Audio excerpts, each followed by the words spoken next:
12 dreams for the Red Queen under crown of stone. 8 voracious beasts born from 8 restless nights. 4 nails piercing the flesh of the sinner. 1 prayer for the summoned, called by this song. 'Tis perhaps the countdown to oblivion for the once proud city of London. 'Tis perchance her inhabitants' last dance alone to face death and pestilence.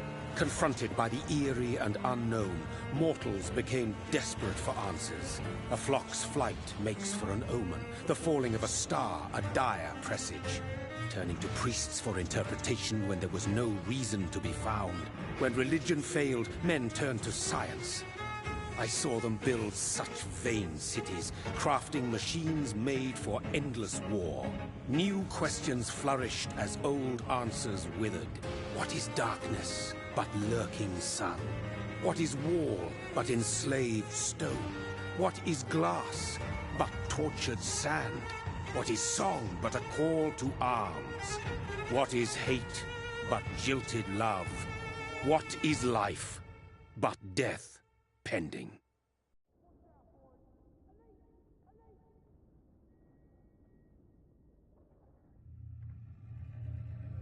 Death. Since the apple was plucked from the sacred tree, mortality was believed to be God's punishment. A righteous snare to keep mankind from ascending to the stars. They were all so wrong. Death is not a wicked thing, nor some holy retribution. A true punishment would be to never know its sweet kiss. Awaken from the harshness and be born once more.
So thirsty.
What have you done? Mary!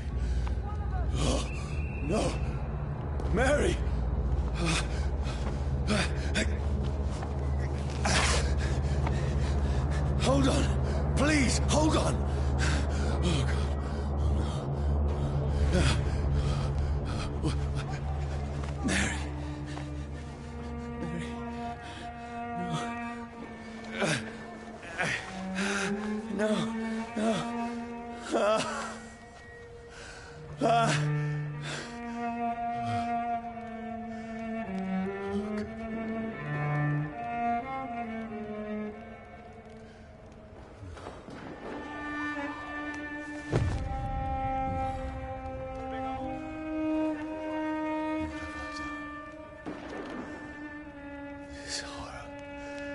It's a nightmare.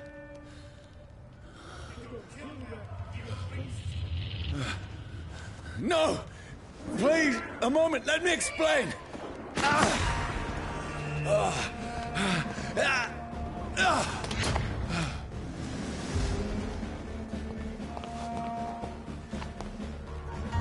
These patrols are after me. No! No! Don't shoot! This is a nightmare. I need to get out of here.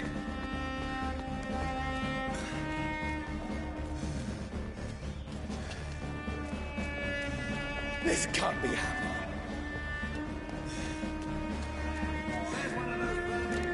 No!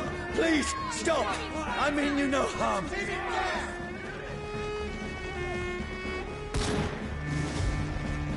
What's going on? Oh, Mary. What have I done? What's all this about? Shit, where'd it go?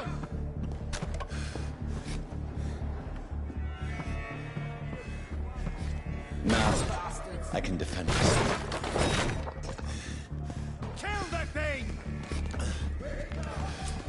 Who are you? Stay back!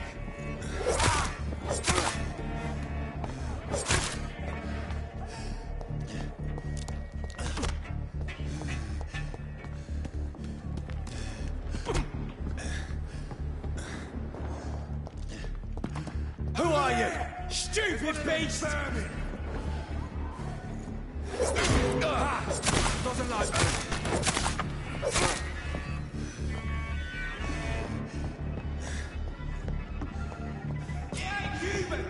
No! Please, stop!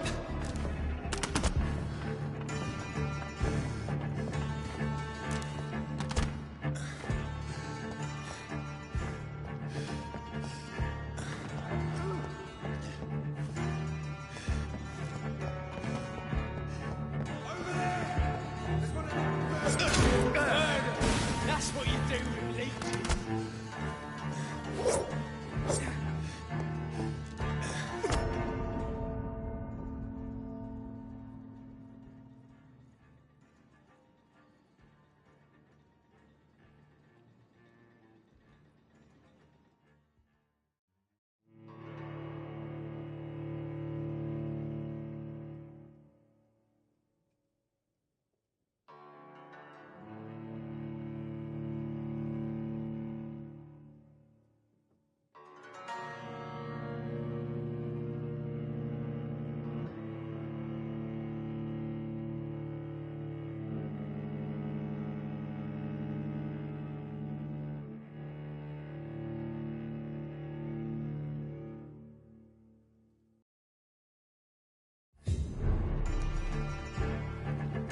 Who are you?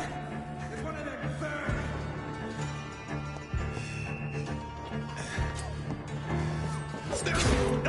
Iron doesn't like burning, does it? Sorry.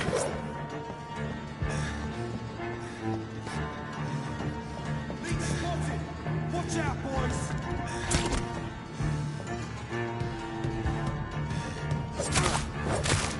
Who are you? He's dead. What do you want?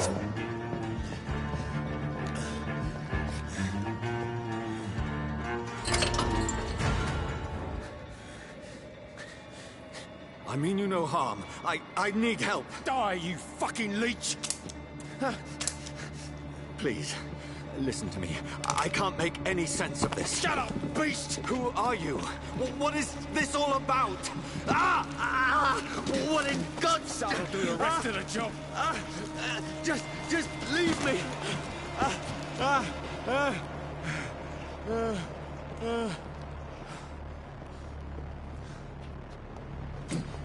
The sun. It feels like it's burning me to the bone.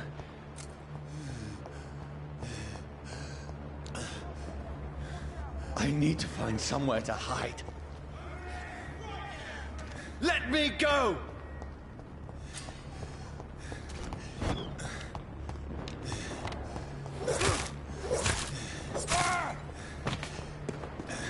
need to find shelter. Is anybody there? What is this place?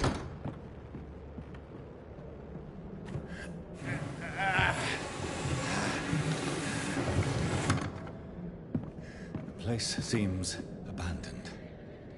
I should be safe enough here.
Brother, what have you done? Mary! Mary! Mary, I'm sorry. Whoever did this to us, I will find them.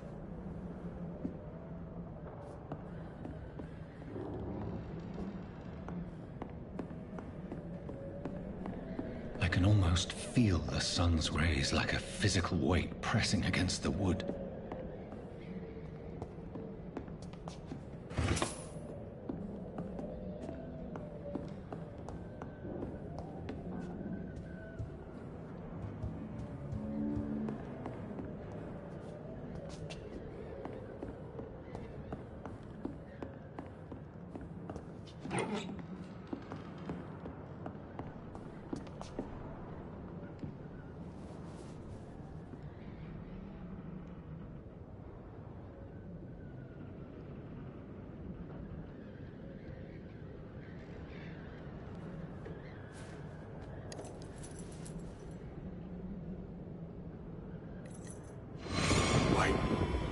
This one's dressed up fancy. Let's run through his pockets. Picking the dead's pockets? Are you serious? I've still a rent to pay. He's got no more responsibilities. What's this? Gold watch. Beautiful it is. We fancy it and share the takings. I suppose we are undertakers. Now, give him an Eve.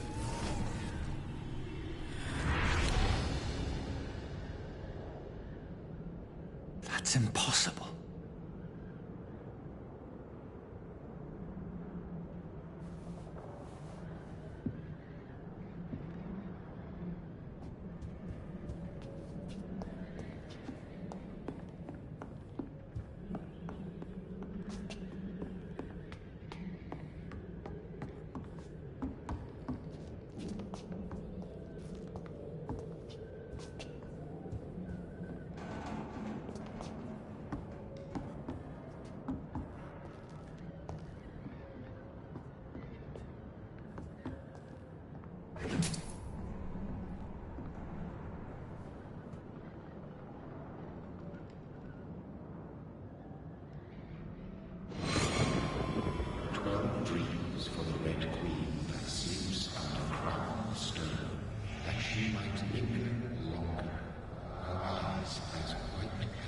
Who goes there?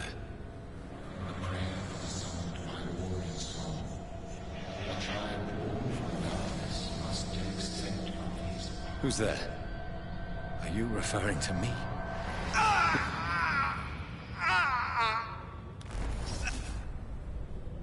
No! No! I still have so much to accomplish.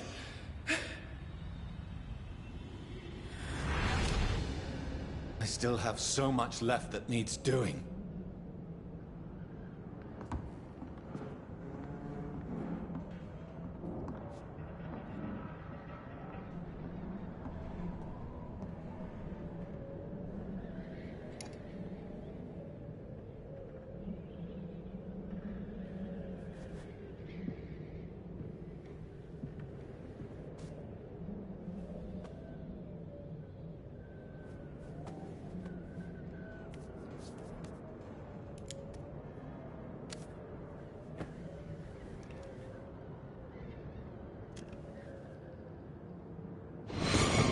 Johnny, this one's lost.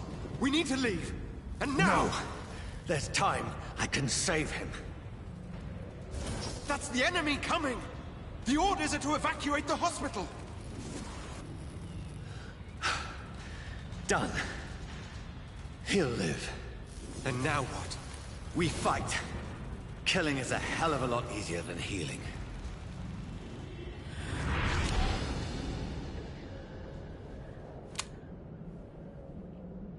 No, it never got easy.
This makes no sense. None of it. No sense at all.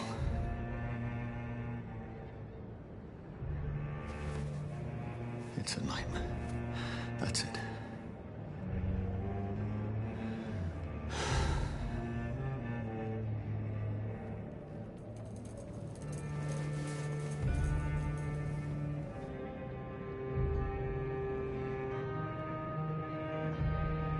So be it.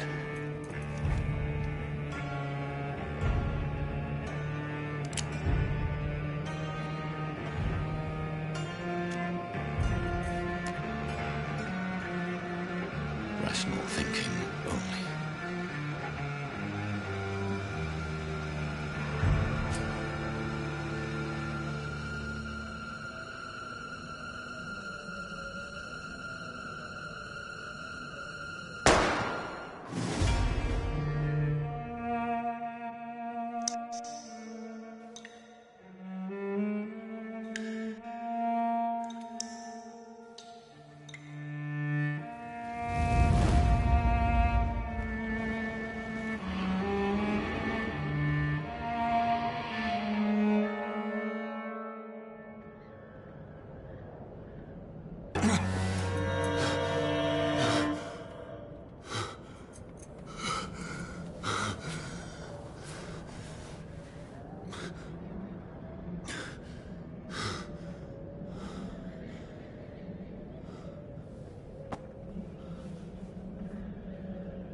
This is absolute madness.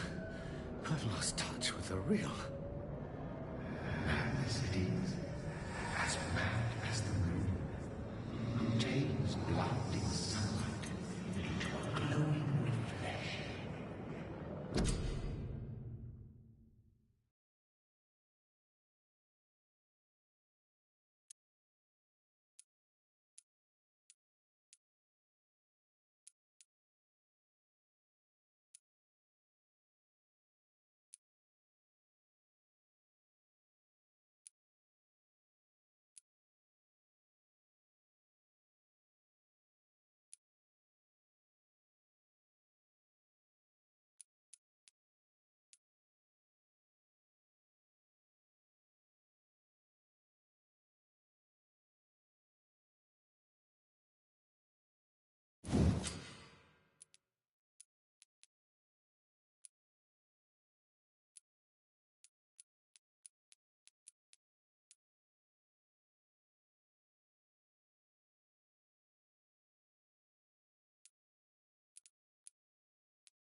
voice in my head. If I'm not mad, then it must belong to the one who made me what I am.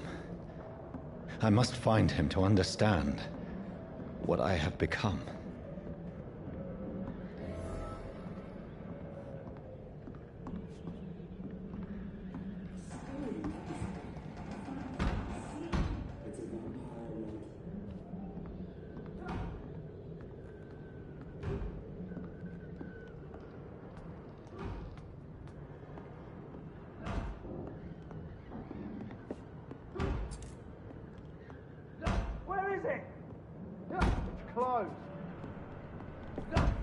These people want me dead. I need to leave now.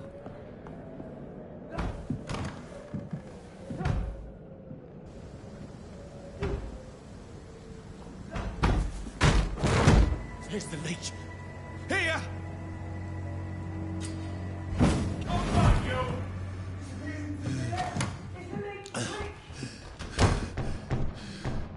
My head's spinning.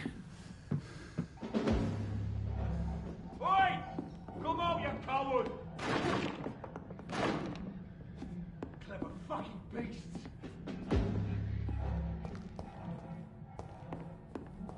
It's locked.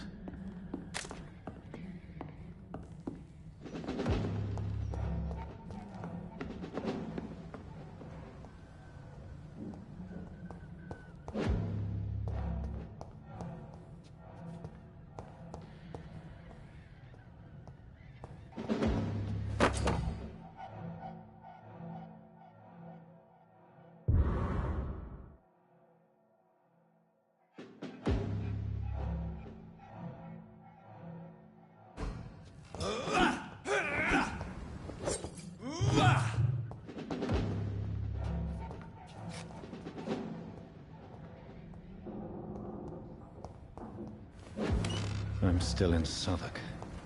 Over there! I must reach the West One End. of them vermin!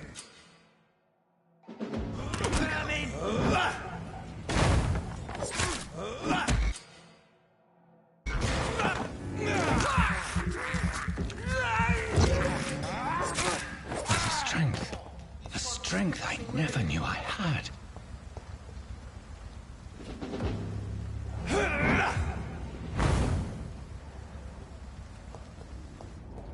He's dead, all right.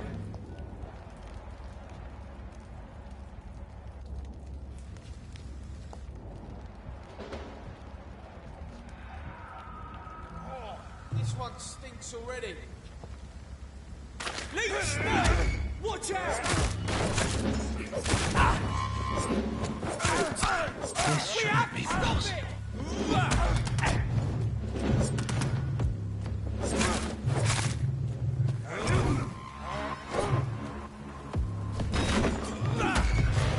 Mind his teeth!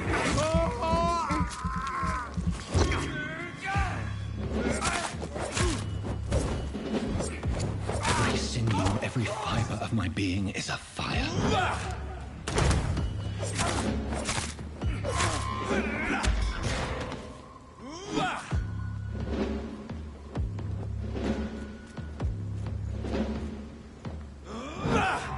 I feel like a child learning the limits of my body.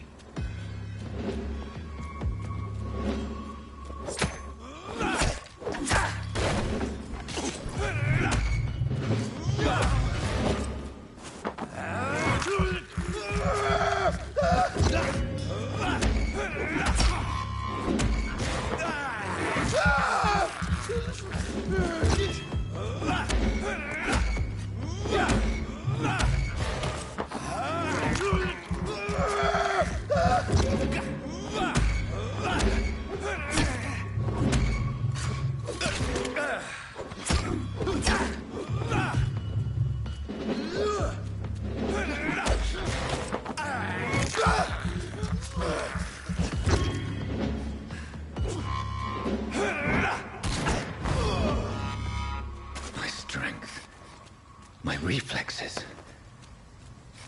I'm not human anymore.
My poor sister.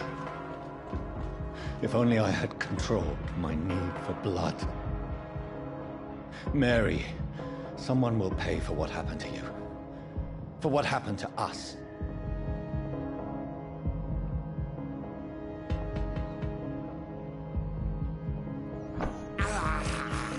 I have this thirst for blood. This is despicable. It's locked, all right.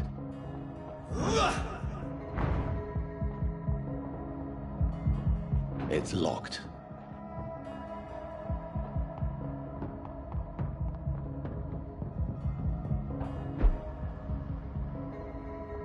The dizziness from the jump. I can now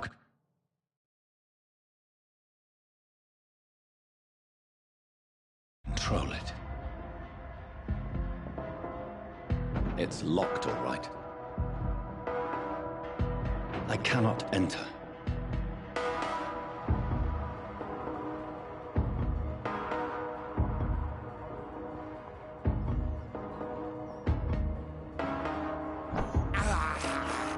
I have this thirst for blood. What will London have to say to me? It's locked, all right. I've so many questions unanswered.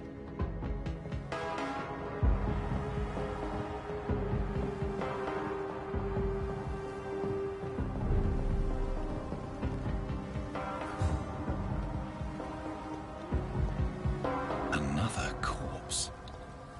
Have the very streets of London become a mausoleum?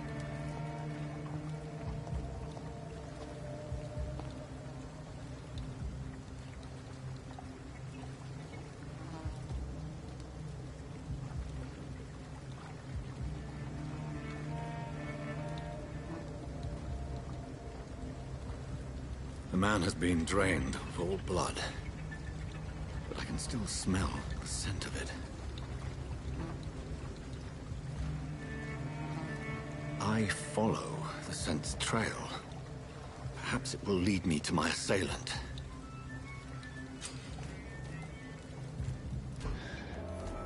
Fresh blood. The smell is so strong. Something dire must have come about. There is no one in sight.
It's locked. It's locked, all right.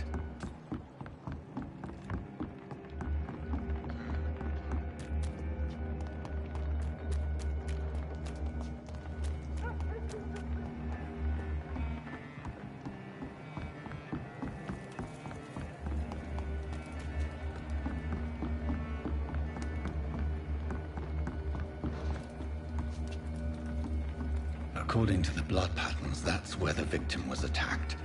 So that must be the killer. Where has everyone gone?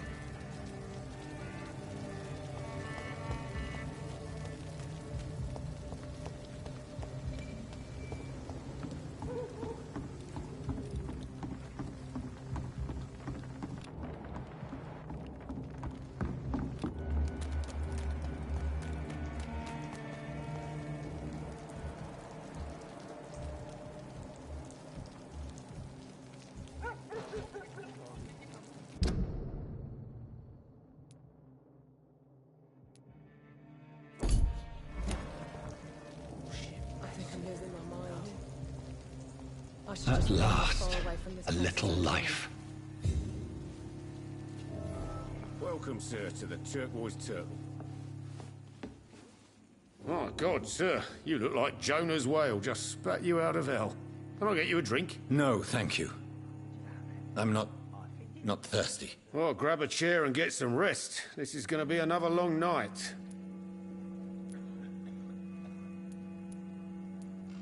Why is it going to be a long night? You must be new around here.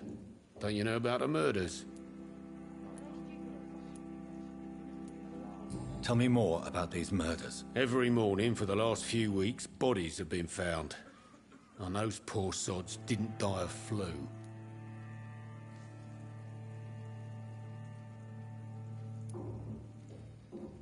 Do the police have any leads on a suspect? Even before the outbreak, coppers never came round here. We're on our own. People die in these parts all the time, and no one cares.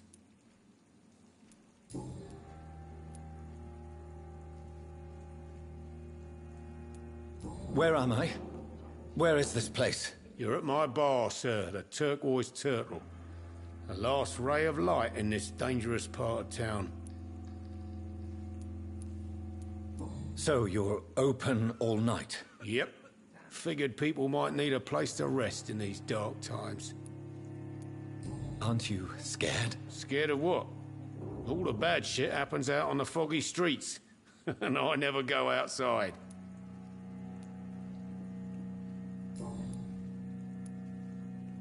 I'm looking for someone who might have passed through here recently.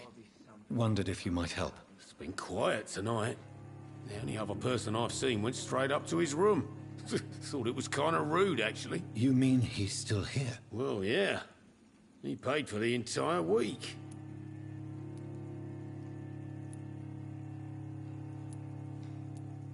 How long has he been here? He rented the room a few days ago and didn't say when he'd leave.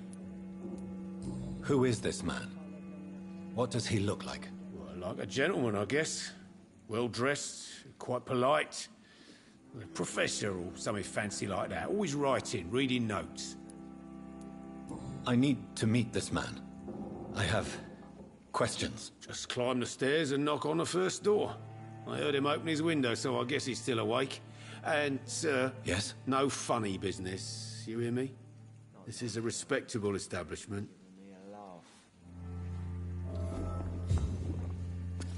Good evening, sir. I wondered if I could ask for your help. Wow, you look like you need a drink. Yes. I apologize for my outfit. It's been a long night. Been there, seen that. Don't worry, things can only get worse. What's going on around here? It's like everybody is hiding. You must be new here. Have you not heard about the murders? Everybody fears the return of the sewer dog. Who is this sewer dog? It's the local bogeyman. Convenient answer for every crime that happened for decades. You murdered someone, blame the sewer dog, eh? You make it sound like it's a fairy tale. People will always believe in monsters. It's easier than accepting their own darkness. We can all be monsters. I'll leave you to your bottle, then. Hello, sir. Are you all right? Is there any way I can help you? I don't know. Maybe you could just talk to me. Maybe you prefer to speak with Tom, then. He's more agreeable talking to strangers.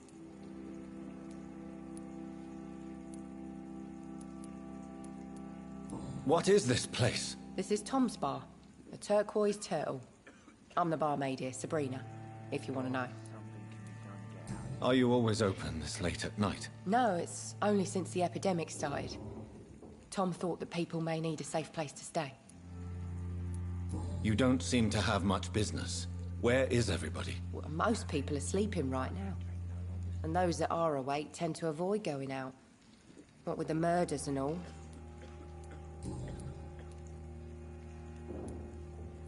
I just want to talk.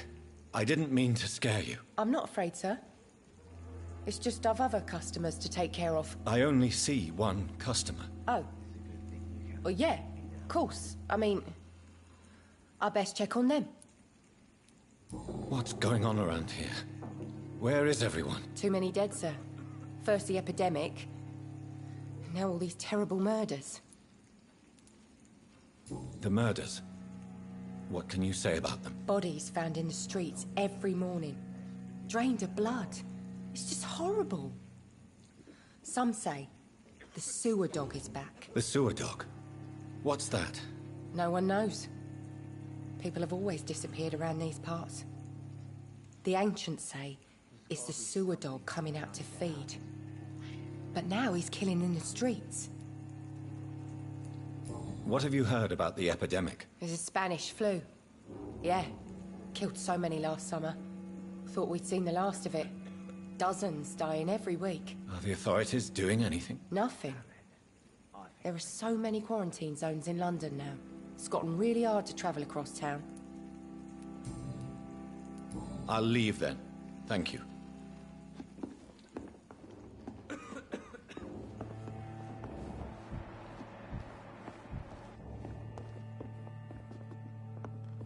There's gotta be something can be done to get out of this bullshit mess. I think I'm losing my mind. I should just run as far away from this place as I can.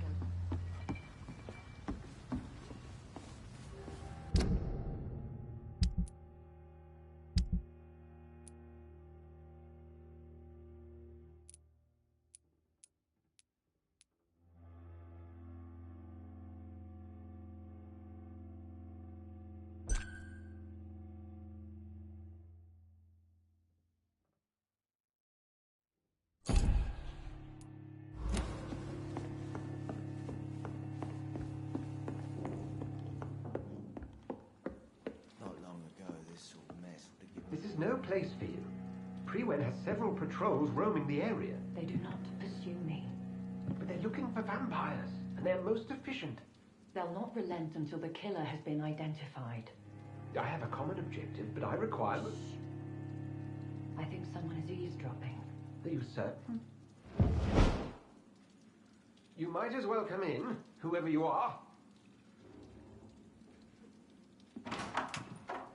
Slowly, vampire. Who are you? I mean you no harm. Say it's a vampire. Present yourself. I need a word. With anyone.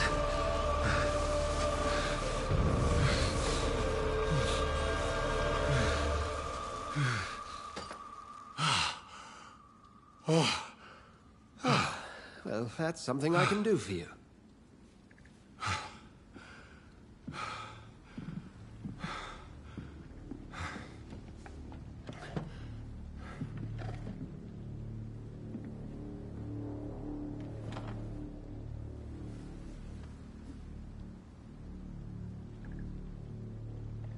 And who might you be?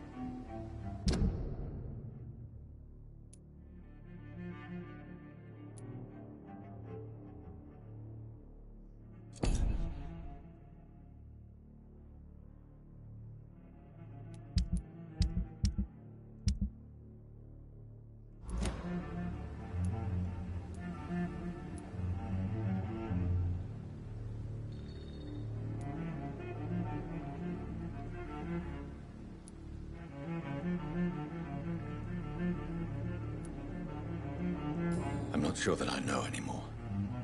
Might I at least learn the reason of your presence? That's none of your concern. Sir, you have entered my room in the middle of the night, pale as a corpse and shaking like a tree. So please, indulge me. Someone is molesting people. In fact, killing them. Biting them. The calling card of a vampire. Like you. I've been hunted down in the streets and attacked. I'm a victim here, too. I believe you. Then if you are not a vampire, who or what are you? Dr. Edgar Swansea of the Brotherhood of St. Paul. I'm performing an independent investigation here in an attempt to understand precisely what is going on.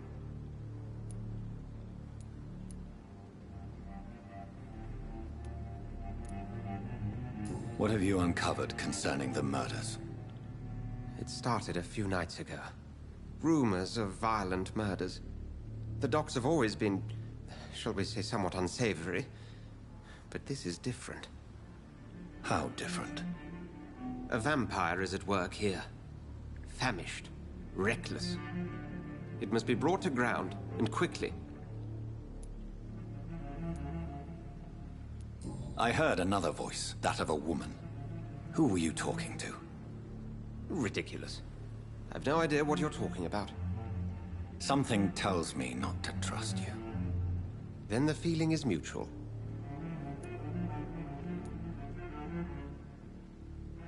And what exactly is this Brotherhood? Sir, if the name is not familiar to you, then we shall discuss it another time. Then help me find the culprit. I may. If you'll first tell me why you opened this door.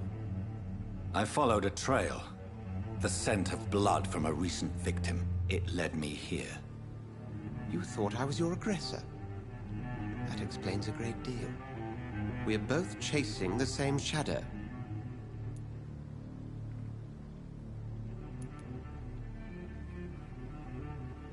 Perhaps. This is all new to me. I'm not even certain what I'm looking for. You should let me handle this affair. You've no idea what you're up against. No. I will find the monster. He is mine. How will you do any better than I? But then let me ask you this. What are your intentions if you find the killer? I don't know yet. Then I can only wish you good hunting. And pray we shall meet again.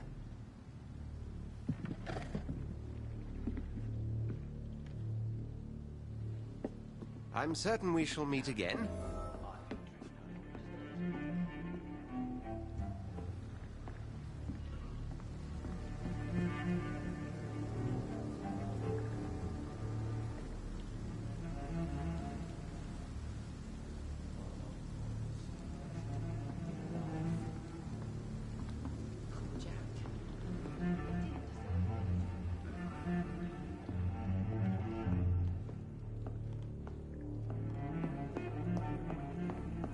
I cannot enter. There's gotta be something can be done to get out of this.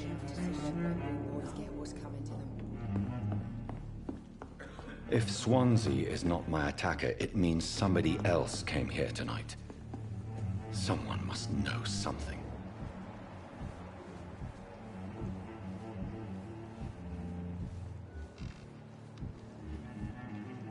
Not long ago, this would be a laugh. Welcome back. Did you find what you were after? I can't say I have. Are you sure no one else came into your bar before I arrived? Hey, I told you, you were the only other stranger I've had.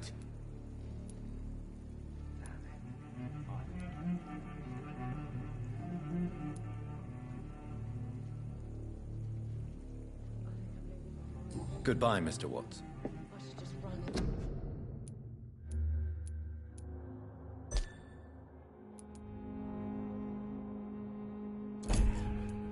It's far away from this place.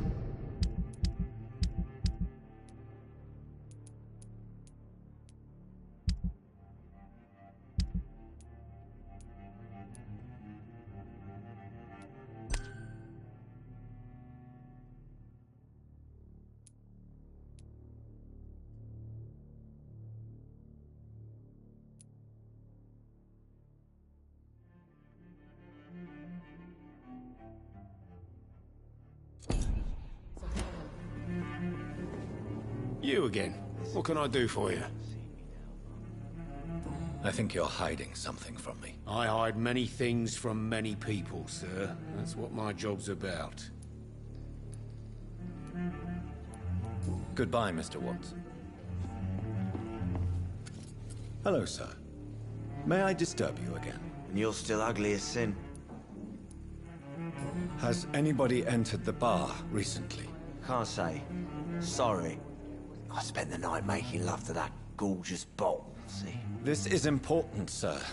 Are you sure no one has come in here in the last few hours? I don't know and I don't care. This is a free country. People still have the right to come and go, don't they? I'll leave you to your bottle, then. Evening, sir. Can I help you? I have a few questions for you. Well, if you must. I spoke to Dr. Swansea. He's not the man I'm looking for. Now, I want the truth. The truth? What do you mean? I suspect that someone else was here tonight, and I don't think Tom wants to tell me about it. I'm just the barmaid here, okay? If Tom says you're the only visitor we had, then you're the only visitor we had. I can feel your fear, madam. Please, tell me what's going on. It's Will. William Bishop. He came in here earlier tonight and he... Well, I thought he was going to clock someone. Why are you so afraid? I mean, his skin. His hands. I scrubbed every glass and every chair that he touched. God, I hope it's not contagious. What happened tonight? He was dead drunk, as usual. But my God, his eyes. His face. He must have caught something awful. He shouted and cried. It was terrible. Tell me about this William Bishop. Will was a sailor who worked at the canning factory before he lost that job. A nice bloke, really. He's never been violent. Until tonight. Why keep it a secret? Why not tell me about it? Tom's nothing if not loyal. After Will lost his job, he offered him one ear. They used to be good mates. But recently, well... Will started to get very aggressive. I see. Thank you for your candor. I'll be sure to talk to Tom. It's a good thing you cannot see me now, Mum. You again. What can I do for you? Tom, talk to me about the visit from your old friend, William. Yes, Will came by tonight, but he's not my friend anymore. Why lie to me if he is not your friend? I didn't lie. I said you were my only unannounced customer, and that's the truth. Who is he? William. Just an old sailor who loves his gin too much. He worked for years at the canning factory before it closed. Is he dangerous? Yeah. Like many drunks, he's all bark and no bite. He can barely stand up most of the time. How was he tonight? Was he different? Sicker than usual, perhaps. He whined and mumbled about how mean people were to him and how he'd like to talk to me outside, and then he left when I refused. I need to find him. It's a matter of urgency. Do you know where he is? You could try his boat. It's up by the North Pier. He sleeps there when he's too drunk to get home. Please describe him to me.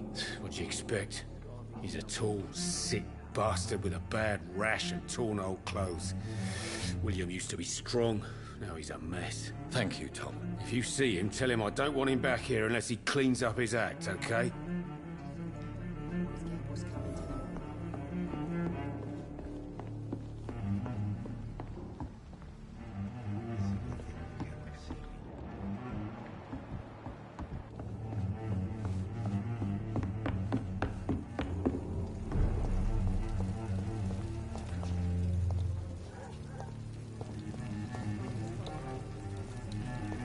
I will get to the bottom of this intrigue. What's been done to me, to this city.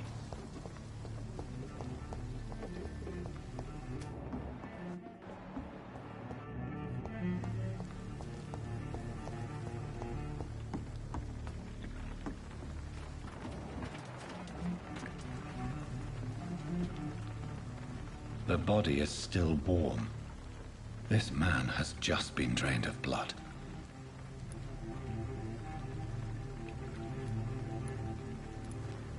What's this? Some sort of note. This corpse has been dried of its blood, just like the previous victim. This man was armed. He tried to defend himself. Blood and empty gin bottles. This bishop fellow is something of a heavy drinker. There are blood splats on the other side of the canal. I must reach that barge.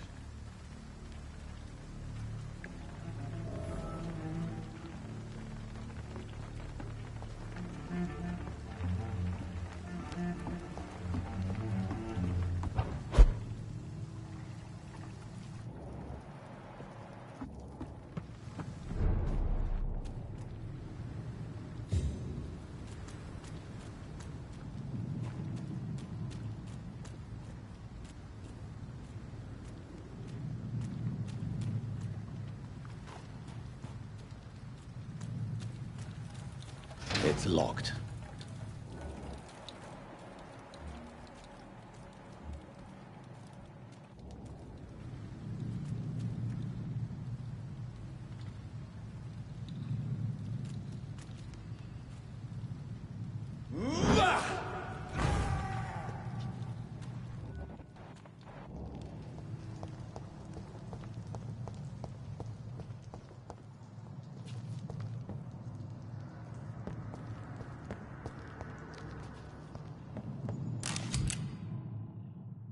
Ammunition crate.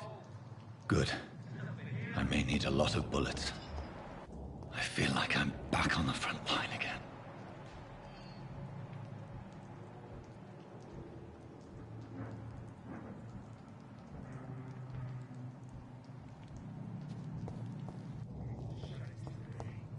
If the man says bloodsuckers dug in here,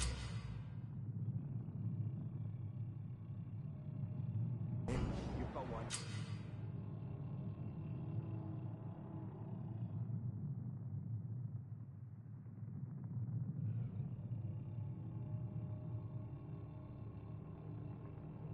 Job, and that's to find it. And find it fast. Filthy fucking beast!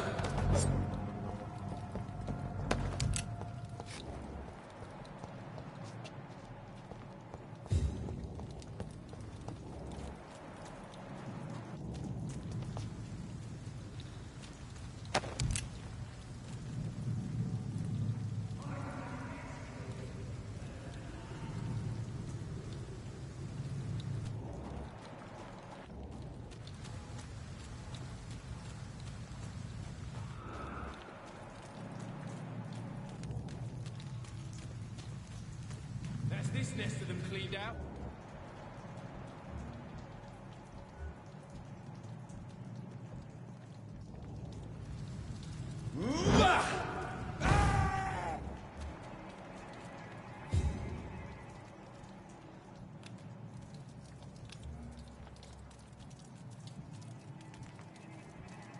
Oi!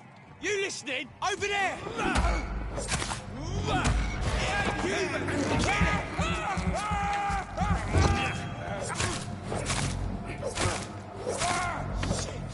You'll pay for that!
Fresh blood.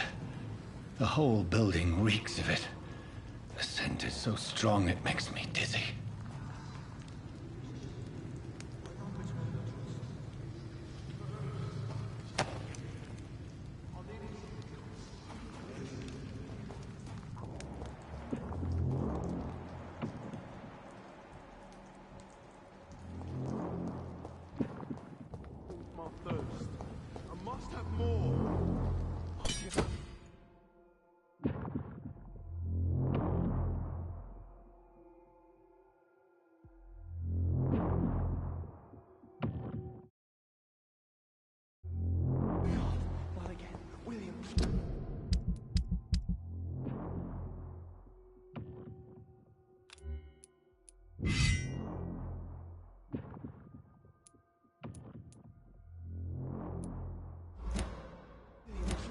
Stop!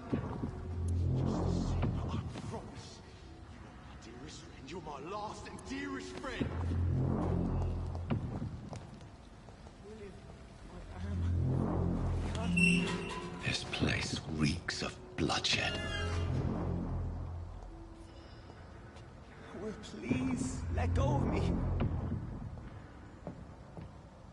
This creature is bedeviled. I must put it down.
Let me go.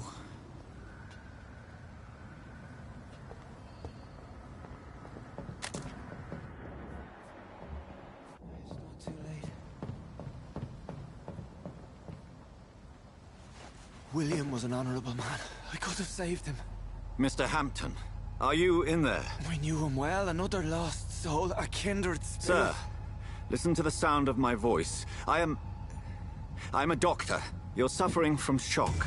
I must return to my flock. They'll stray without me.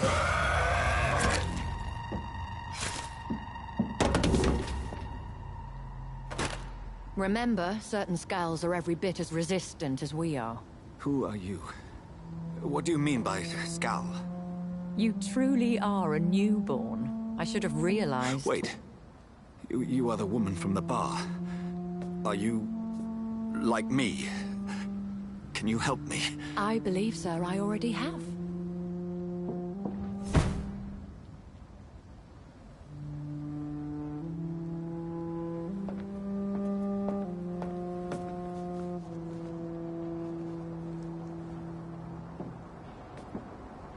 By George and the Saints, you've solved the mystery of these terrible murders. Patience, good fellows, I've come to offer help. Just give me a moment to secure my boat. We can leave this awful place. William was not the evil man they claimed. He was just taken by the thirst. He needed his drink. This man requires medical attention. We'll see he gets to the nearest hospital. No, please, I must tend to my fold. My flock needs me. There, sir. Go with the good Dr. Swansea. He's resourceful, and I'm sure he'll take good care of you. You'd best come as well. The sun is soon to rise, and you'll need a place to rest. I just need a moment. If I can learn something about what has happened to William, I'll be a step closer to understanding what happened to me.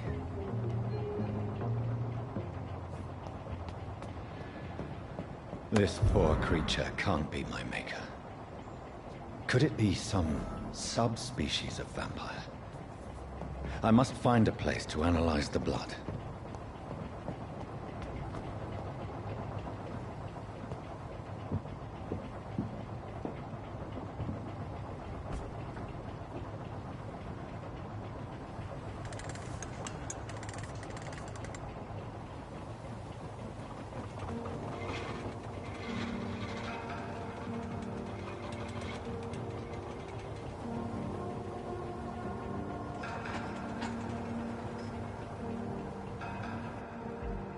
Where are we headed?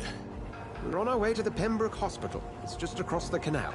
They'll have a bed for poor Mr. Hampton. William was... what manner of creature was he? Predator, prey, villain, and victim. Who can say? The important thing is that he's been stopped. Duly noted. And the woman? What... who is she? What woman? Oh, don't play me for a fool. You used me to locate that Skal. You must know who she is. And I thought you a gentleman.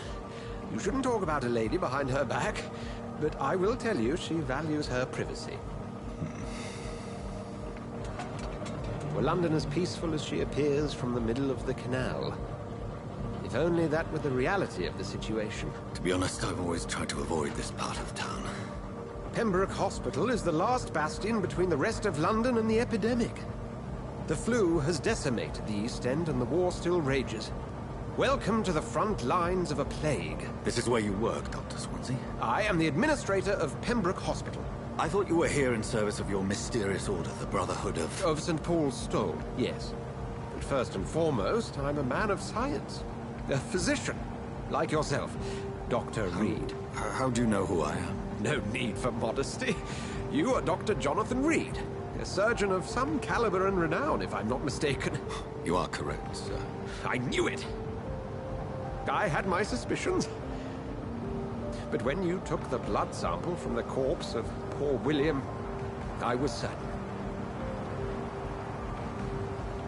Dr. Reed. Marvelous. Have we met? I attended 3 of your seminars before the war. I have the utmost admiration for your research. And what a turn of fate. England's most esteemed blood specialist returns to London a vampire. That word, again. From a so-called man of science. I understand. Traditionally, the role of science is to refute myth, but when myth walks among us, the Brotherhood of St. Paul has dedicated its purpose to their study. There's so much for you to learn. Of that, you are right. Well, then let me be blunt. Join my staff at Pembroke Hospital. As a physician. I suspect you'll not find a better post of employment to contemplate your predicament. This is sudden. I was returning home to see my sickly mother. But alas, that was before contracting this affliction. Dr. Reed, take a moment to consider. The post would be for the night shift, providing a good explanation for your absence during daylight hours. You'll be adequately reimbursed, and have a place to hide. I even had the forethought to bring some clean clothes. So, what do you say? It seems I have little choice, but yours is a generous offer, so I thank you. Brilliant! Oh, Jonathan, this is one for the book, and the beginning of a beautiful friendship.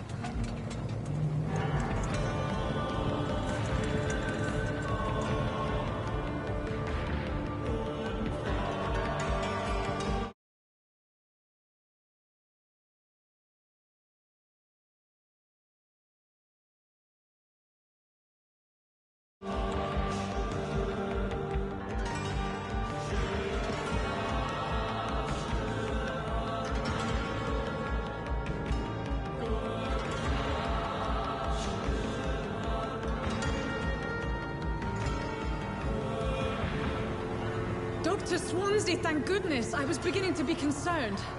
Worry no more, Nurse Crane, for I bring good news. Oh, Doctor, what a night. We lost 2 more patients. Nurse Scow said she couldn't take it anymore and resigned. Yes, well, I'll make a new rota in the morning. In the meantime, find a good bed for Mr. Hampton. Be sure to pay attention to his needs. Of course, Doctor. Oh, and Dorothy? Yes, Doctor? Dr. Reed here has just returned from the front. He served King Country and will be joining us here at Pembroke. We're very lucky to have gained a surgeon of his talent, and one so experienced in blood transfusions. That is good news indeed, Doctor. Oh, yes.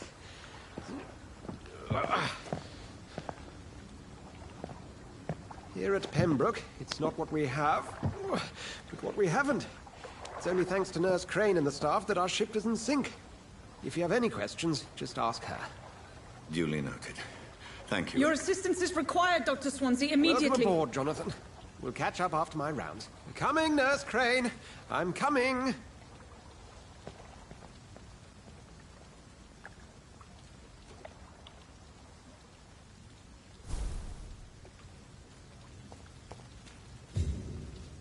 It's okay, Jonathan.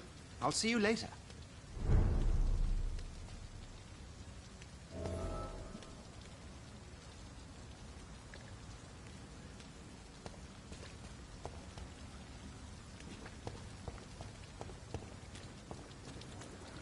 Come on, you bastard! You can do better than that!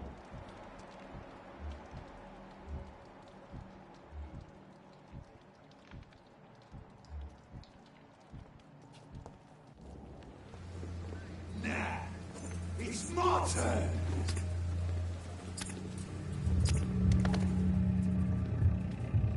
Rotten or pristine, each heart contains the seed of life. Drink at this river, dry it all.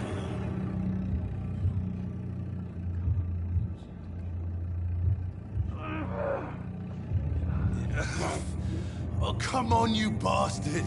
I won't bite. Sir, please. You've lost too much blood. Calm yourself. You think I didn't notice?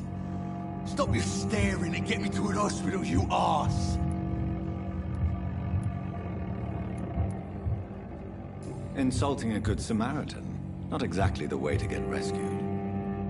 All right, sorry. I am in pain here. My guts are spilling out onto the street and you're yabbering on. Yes. That's a very nasty wound you've got there. Take my word, I am a doctor. Dr. Jonathan Reed. Name's Clay Cox. I'd appreciate you helping me to a better place, Doc. Follow me, Mr. Cox. Let me assist you to that better place.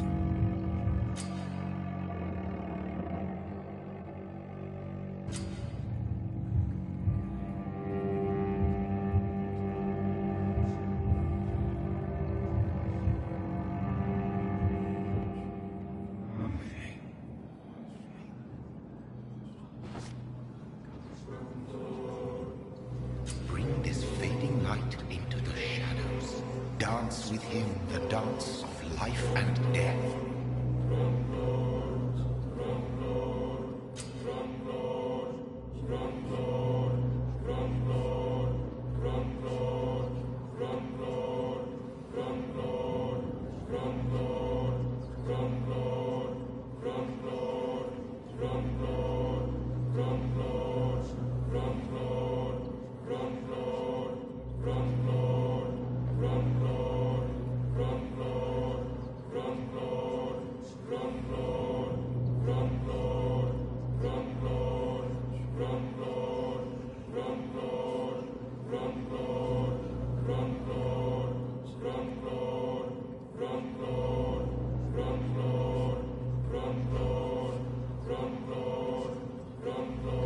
No more. Not tonight. Not like this. I will not take another life. Whoa, I feel giddy.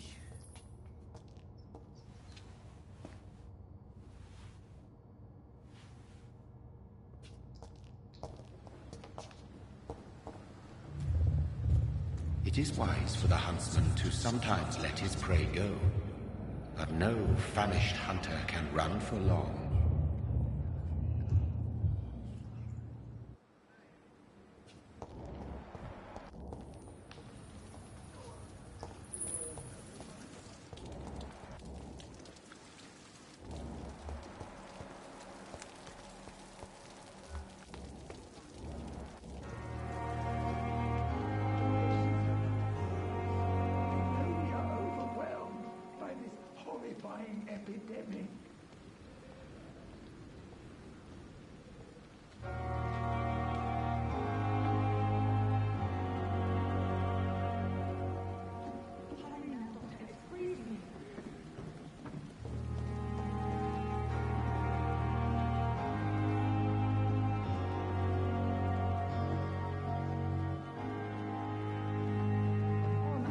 All night.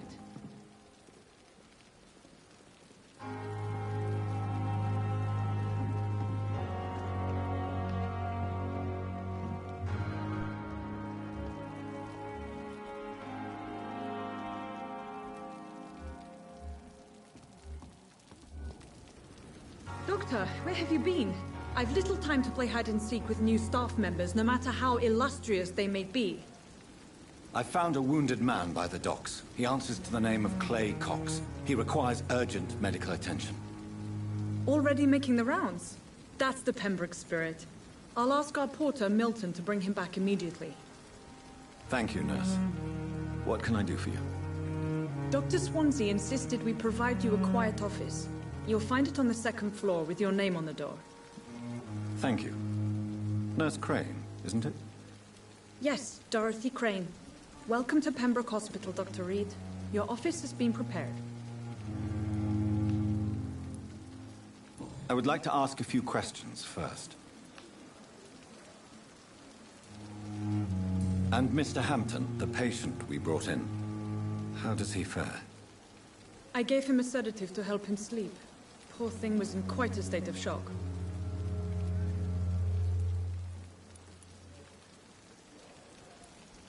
What kind of man is Dr. Swansea? Well, you accepted the job from him. I thought you would have known about your employer. Apologies, I've only just met him the once. This is sudden. I've only just returned to England. Dr. Swansea is a brilliant surgeon and the most compassionate physician. It's right to assume Dr. Swansea knows far more about me than I do about him. You'll get to know him soon enough, and better than me. The administrator has better things to do than mix with us.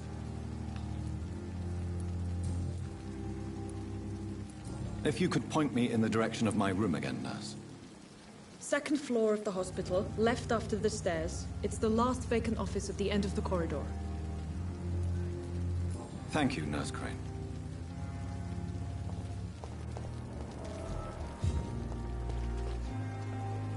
Good evening, sir.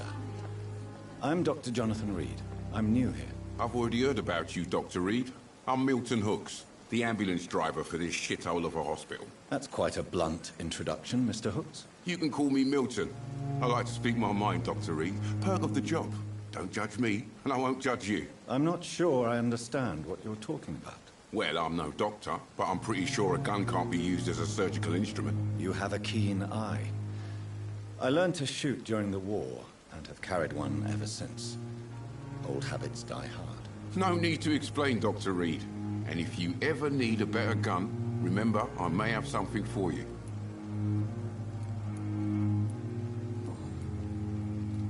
How is the situation around here? You want to hear the situation is all right? It's fucking awful. We lack everything, and it's getting worse every day. Are you really smuggling weapons through the hospital? And why not? I've already been attacked by patients, you know. And by gang members willing to steal my money. But you're not defending yourself. You're selling guns to civilians. You keep people alive your own way, Doctor. I offer them another way to protect their health. So what do you do exactly in this hospital? Apart from smuggling guns, I mean. I've been an ambulance driver since... too long, I guess. I'll bring sick people here night and day. It's a dirty job, but I get it done. Most of the time.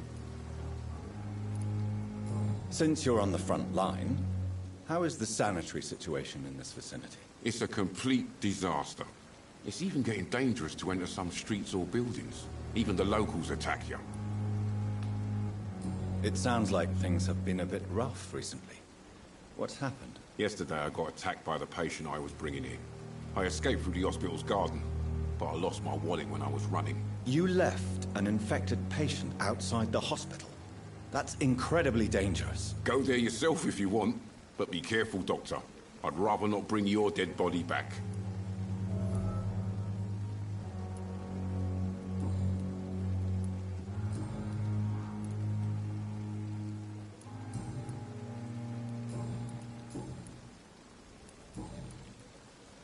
I'd like to see your goods. Wise choice, Dr. Reed. A reliable gun is what everybody needs these days.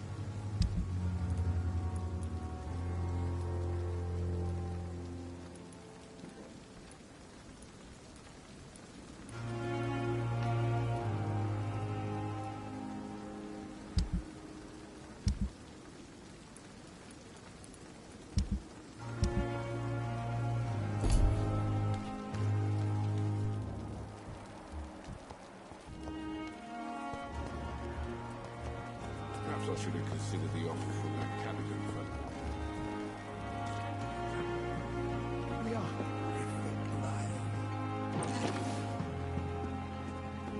Good evening, nurse. I'm Dr. Jonathan Reed, the new surgeon here at the Pembroke. Dr. Swansea has already told us about you, sir.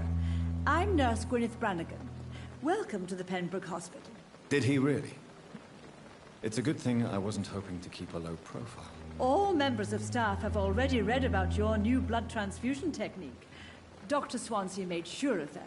I see. Well, I'm a little surprised, but I suppose I'll just have to deal with this unexpected notoriety.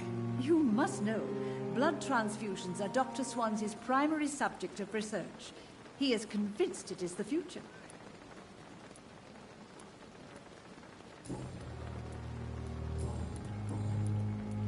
How are things here? Not good, to say the least. We're struggling against an invisible enemy, more lethal than any bullet from a gun. It's hard, Doctor. An invisible enemy? Quite a poetic term for a disease, especially from a nurse. Sorry, Doctor. These last few weeks have been exhausting. We could all do with a good night's sleep. Do you think this hospital can survive the epidemic? We are all volunteers here, and we're trying to hold fast, but how do we beat an invisible killer? Some nurses have already resigned. I'm not familiar with all the staff yet. Perhaps you could help me. Brilliant professionals, most of them. Dr. Swansea has a gift for recruiting talent. Most of them? Is there a problem I should know about, nurse? It would be inappropriate for me to speak ill of a colleague. Is there anyone that stands out? Well, I have never met someone as dedicated as Dr. Tippins. He should be a standard for us all here. If only he were younger. Why should his age be a problem? I guess it's fair to say he's always pushing himself to the limits. He just doesn't know when to stop and get some rest.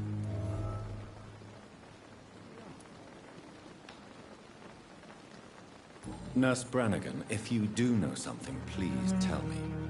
Anything you say will be held in confidence. No.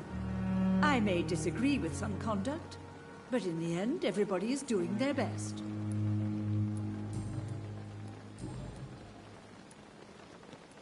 Goodbye, nurse. Call me if you need assistance.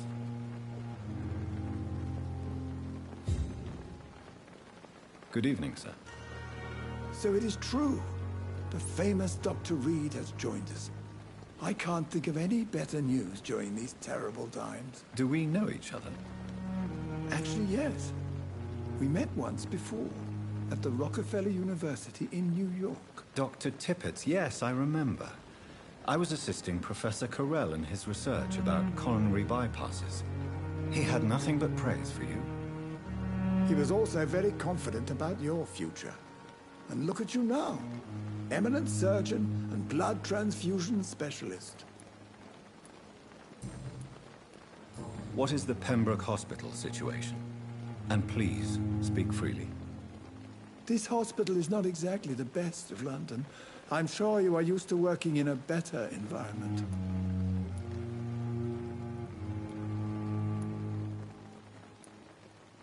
It's more than enough.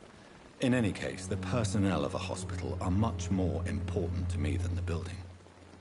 Don't be misled by appearances, Dr. Reed. This hospital does not lack talented people. It just lacks hope.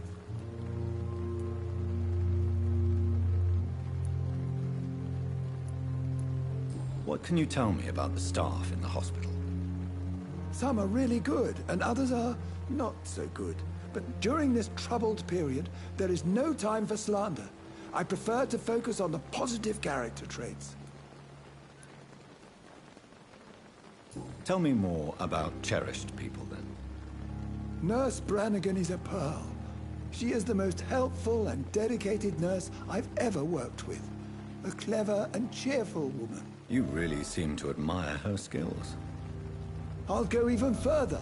If she was a man, she would be a damn fine practitioner. Any opinion about the management? I don't always agree with Dr. Swansea's reserve, but I must admit he does all he can to keep this facility running during this crisis. Ah, yes, the burden of command. I was fed up with this concept while serving as a medical officer. Don't get me wrong. Swansea's a good administrator. I just wish he would get out of his office now and again. You're exhausting yourself, Corcoran. Maybe you should think about preserving your strength. No. We must keep on healing all those poor souls. We are the last rampart before chaos. Once more unto the breach.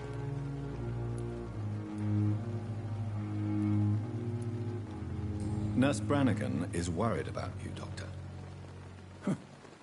She should not have told you that. I will have a word with her. You don't have to blame her for her honesty. I'm not that kind of man, my dear Jonathan. Actually, Nurse Brannigan's opinion is the only one I may listen to.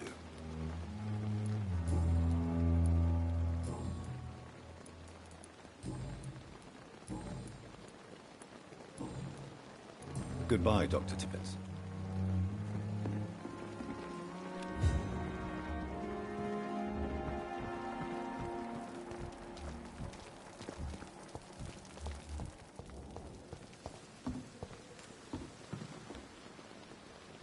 Good evening, Nurse Brannigan. Good evening, Doctor. Why does Dr. Tippett claim you're the main reason he keeps working, despite his fatigue? If it wasn't for him, I probably would have left the Pembroke years ago. Dr. Tippett does not think of you as just a nurse anymore, does he? If you're suggesting he's not taking my gender into consideration when it comes to medical practice and knowledge, I really hope he doesn't.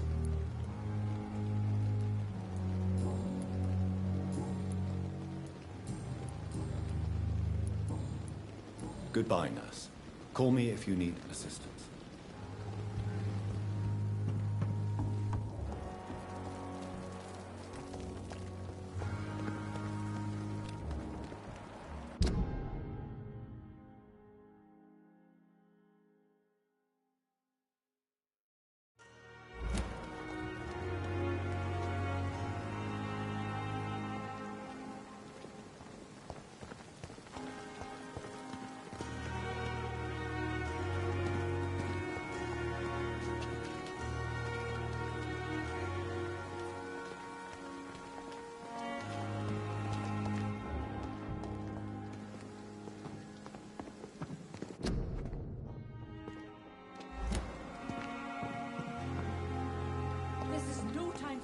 Dr. Swansea is right.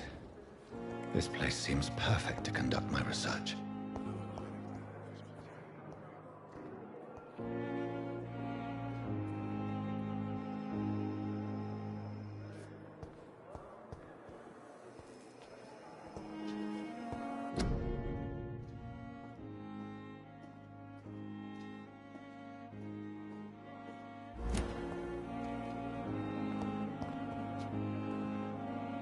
Good evening, nurse. Good evening, Doctor. I don't think we've been introduced yet.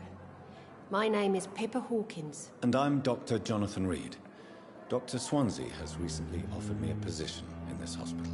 Well, it's a euphemism that your help will be appreciated, Doctor. How would you describe the situation at the Pembroke Hospital? It's serious. The flu is wreaking havoc amongst the staff and patients.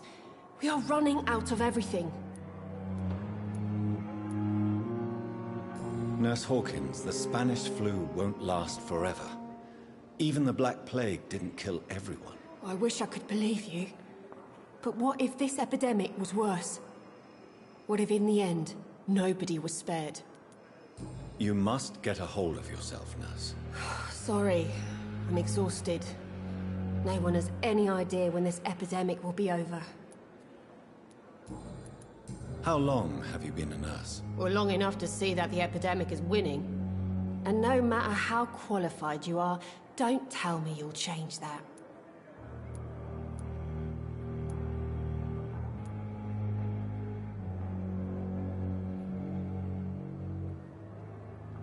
I don't like your attitude, Nurse Hawkins.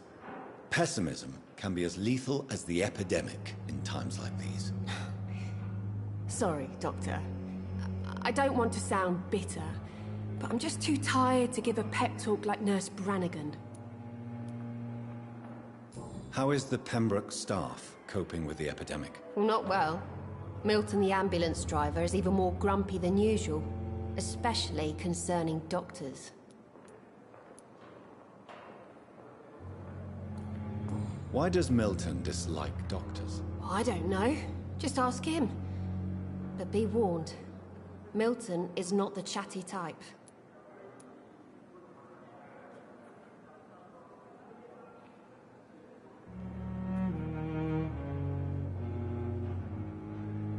Why is Milton grumpy on a daily basis? Is it just an act? Milton's not the kind of man who's bothered about a bad reputation, whether he deserved it or not.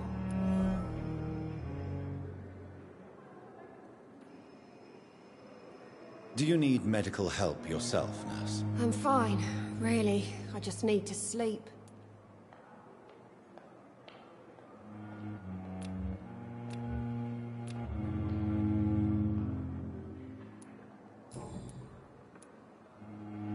How is the Pembroke staff coping with the epidemic? Well, not well. Milton, the ambulance driver, is even more grumpy than usual, especially concerning doctors.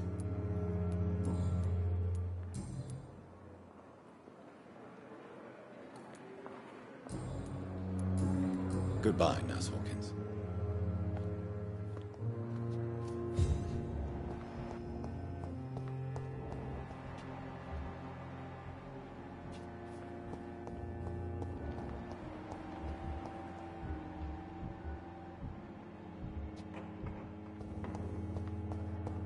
With you at our side, Dr. Reed, I know that Pembroke will prevail and survive this epidemic.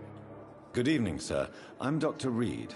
I believe we're going to be colleagues. Reed, yes, I've been informed about your arrival. I'm Waverly Ackroyd.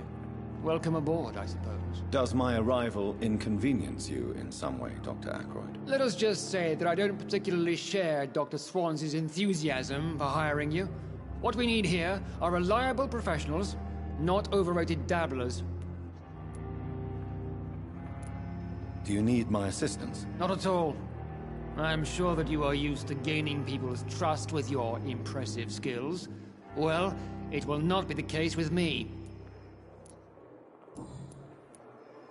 If you have a problem with me, Dr. Ackroyd, please feel free to tell me. Dr. Swansea has imposed your presence on this hospital without asking anyone's advice. The benefit of his position. But I don't agree with it. I know we've never met before, but I believe this hospital could use all the help it can get. You will agree with that, I'm sure. Oh, but I have heard about you, Dr. Reed. Of course, you can't say the same about me, since I have not wasted my time courting the press.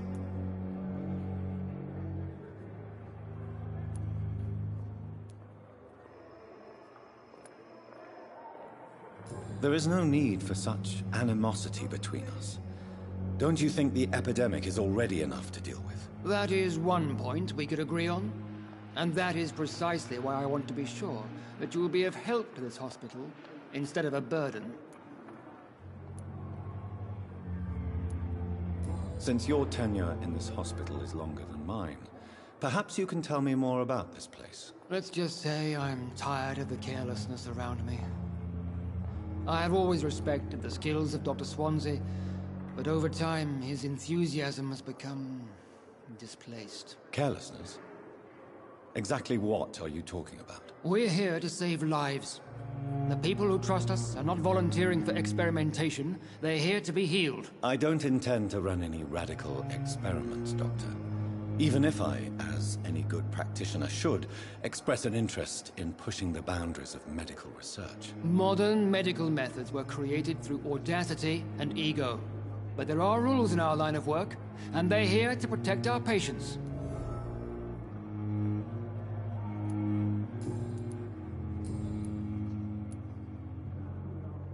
I don't know what you've heard about me, but I have already proved my value as a practitioner. I don't question your skills, Dr. Reed, but your motive. Is it money, fame, or are you truly dedicated? And what exactly is that supposed to mean? I served in the war just like you. But unlike you, I did not use the wounded to play the modern sorcerer. Be careful what you insinuate, Dr. Ackroyd. I only want you to admit you used those men to improve your theories.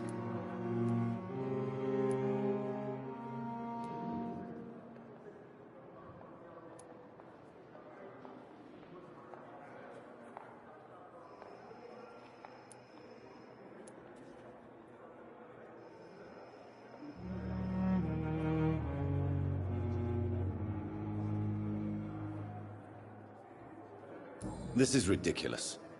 My blood transfusion technique saved many lives, and you know it. You see? That is exactly what I hate about people like you. You avoid this kind of accusation instead of facing reality.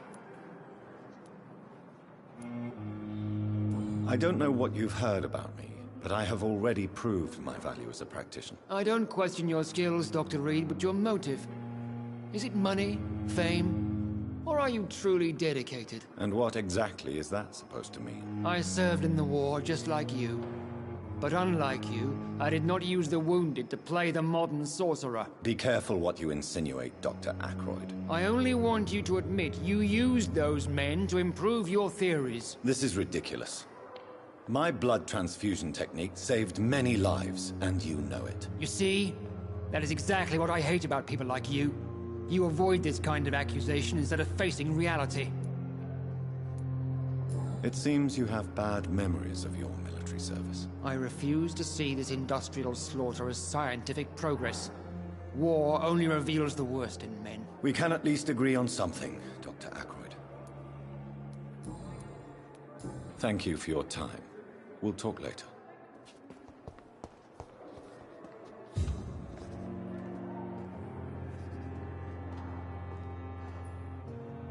Good evening, Nurse Hawkins. Good evening, Dr. Reed.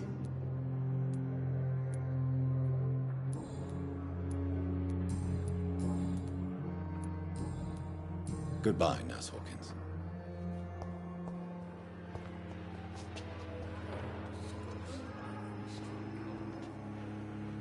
Good evening, miss.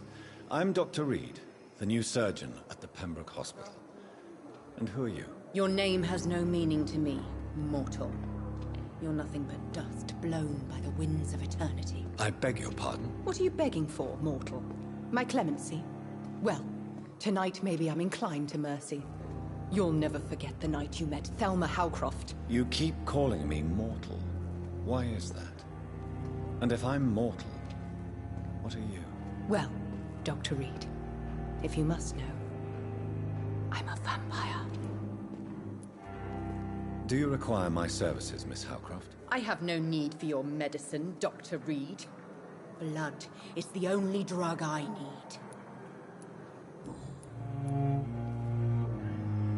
And why do you believe you're a vampire? I don't need to believe anything.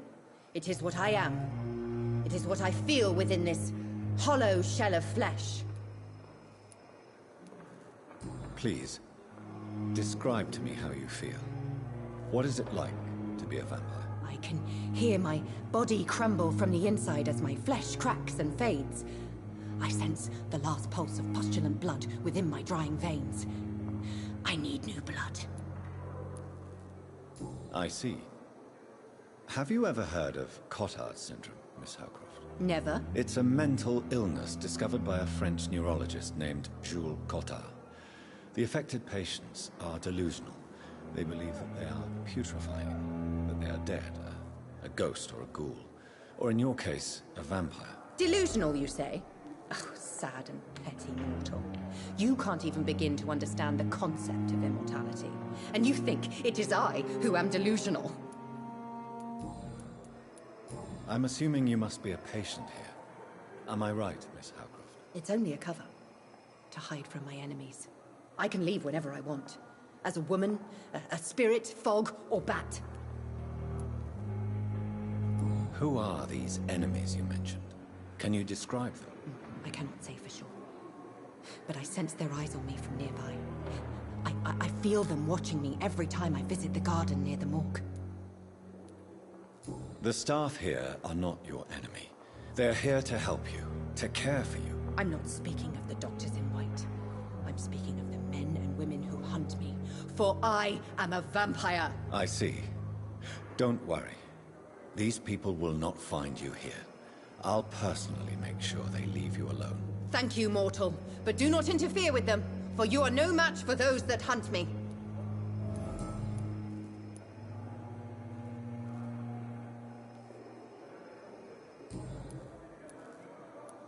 I'll leave you, Mistress of the Dark, to your nocturnal activities.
Thelma Howcroft said she was being watched by vampire hunters. Where are they hiding? I should investigate. I managed to arrange to have you buried in the same mass grave as your wife. I hope that might help. It's locked, all right.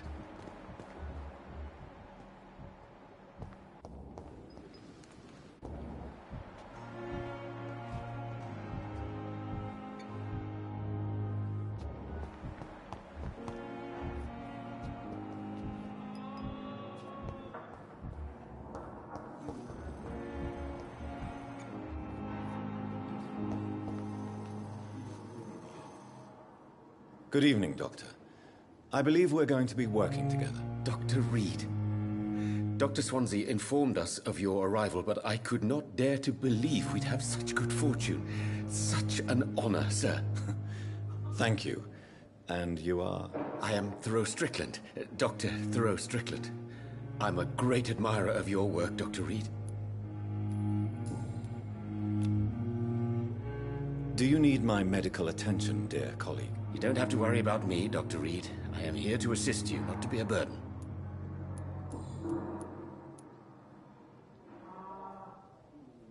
What do you think of Dr. Ackroyd's aversion to modern medical methods? It's a shame he's so narrow-minded.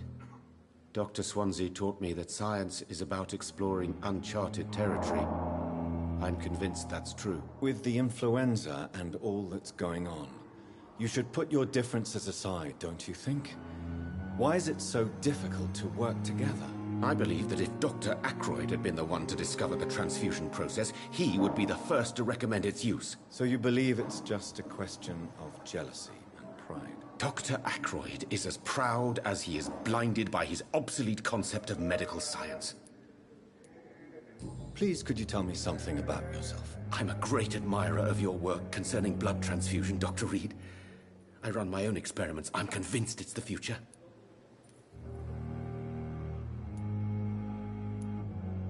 What made you choose to be a doctor? I'm not ashamed to admit you and your work have inspired me. I am honored to have the opportunity to work by your side.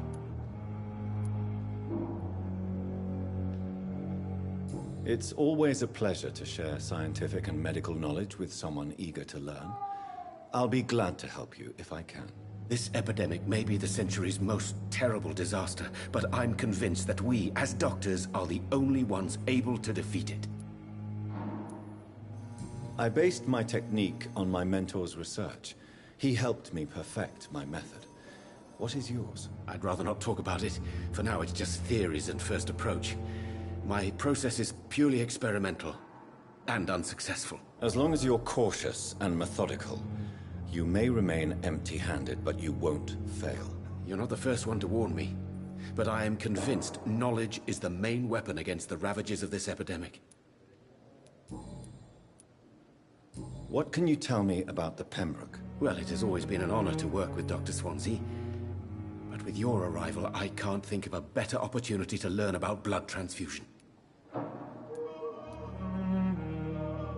You seem quite optimistic. It's a rare and precious attitude in these difficult times. I'm convinced that this epidemic is a test of endurance and dedication for us men of science. Questions remain about our capacity to resolve the situation. True, true. Last summer, during the first wave of the epidemic, I used to joke with Milton about the extra work. We're not smiling now. Do you need help with anything in particular? Well, yes, maybe. I'm waiting for a batch of products I ordered for my personal research, yet my supplier seems to have vanished. Do you want me to play the errand boy for you? Oh no, Dr. Reed. But if you went personally to his shop, what with your reputation and all, he wouldn't dare to refuse the products I need. I see. Well, give me the address, for I may pass by if I have time.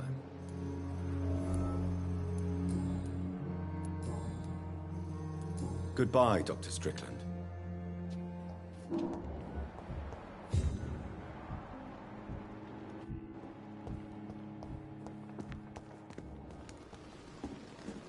Good evening. I'm Dr. Reed. Always a pleasure to meet a colleague, sir. Especially when he was supposedly dead. A colleague? Are you a doctor too? Not anymore, sir. I used to be Dr. Rakesh Chadana. Now, I'm just Mr. Chadana, pawnbroker and humble guardian of this morgue. What do you mean, you used to be a doctor?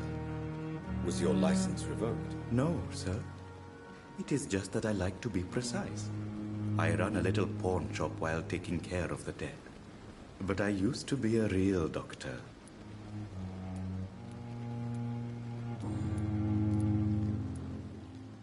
Do you work here alone? Yes, very easy work, sir.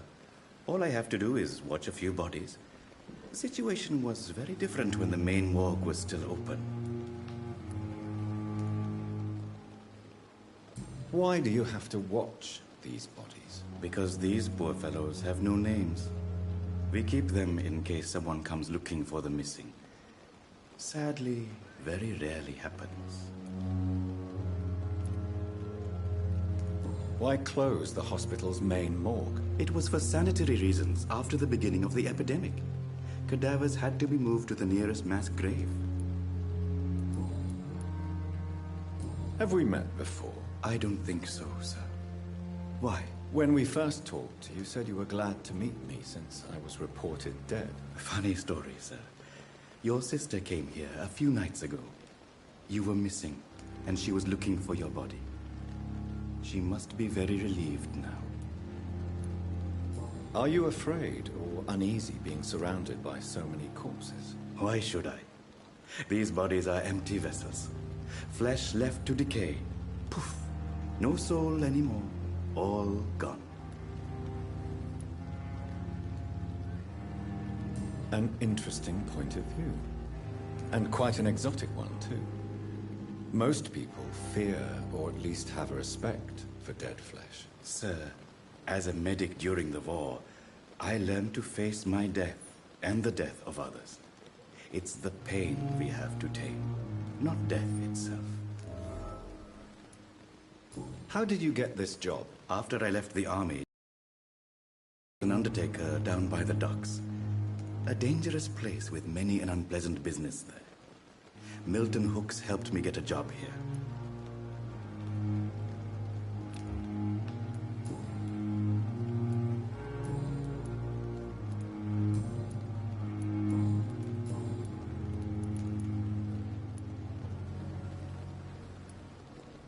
A pawnbroker? I expect you get all types of people here. Yes, sir.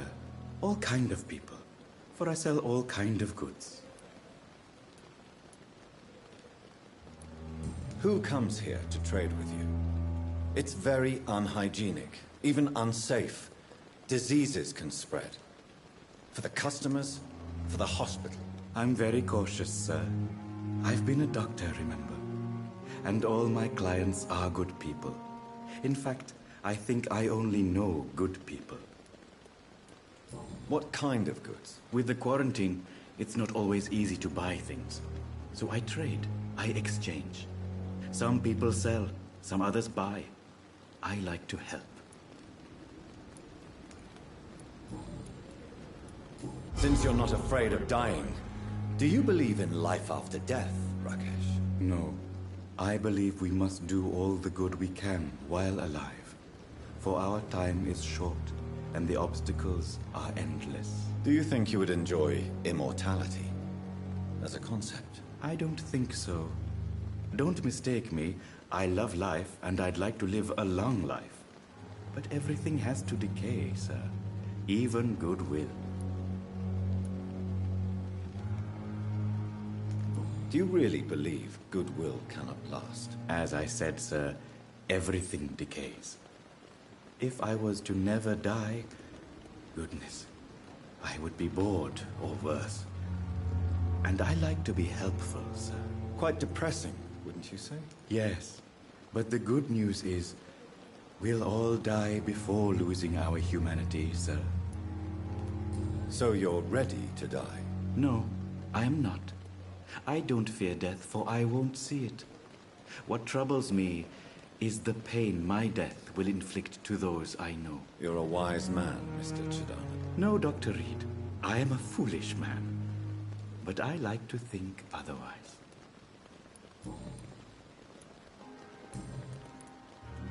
Please show me what you have to sell. Of course. It's just trinkets and curios, really. But I'm sure they can be useful.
Good evening, sir. I'm Dr. Reed. May I help you? I don't know if a third opinion is needed. Your colleagues are already arguing about my condition. I see. Would you mind telling me more about your situation? I'm Harvey Fiddick. All I want is to get me bloody arm fixed properly. Is there anything else that's bothering you? Can I help in any way? I'm all right. Considering the state of this place, I should consider myself lucky, I guess. Are you satisfied with your treatment here? Well, it's clear that I've chosen a bad time to be injured. Forgive my bluntness, but you seem overwhelmed by cases of the flu. I won't lie to you about it. I'm afraid we are. Are you sure you don't want to operate yourself, Dr. Reed? I have the feeling you're very capable. And your colleagues seem to think so too. In other circumstances, you would be right. But for now, I don't think I can take on the responsibility. My apologies. Tell me about the doctors who are arguing about your case. Strickland and Aykroyd. They both want the best for me, but there's a lot of pride there. Doctors are no different from carpenters, it seems. What do you mean? I often had professional arguments with rivals on a building site. Difference is I disagreed about wooden nails, not flesh and bones. Tell me about yourself, Mr. Fiddick. I'm just a regular guy waiting to get his arm fixed, so I can return to work and to my family. I was more curious about what you were doing before being hospitalized. I'm a carpenter, and a good one too. But that means I need both arms to feed my family, Dr. Reed. Goodbye for now, Mr. Fiddick. I'll see you later. I will not let you down, my boy.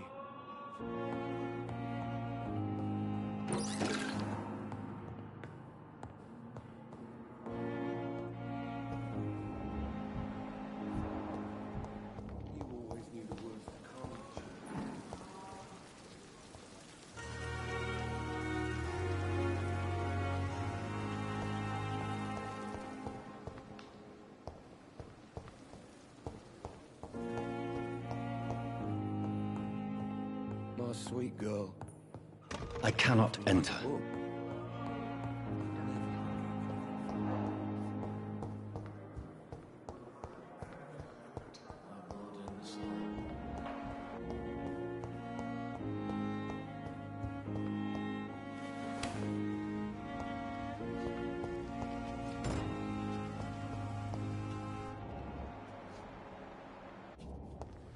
It's locked.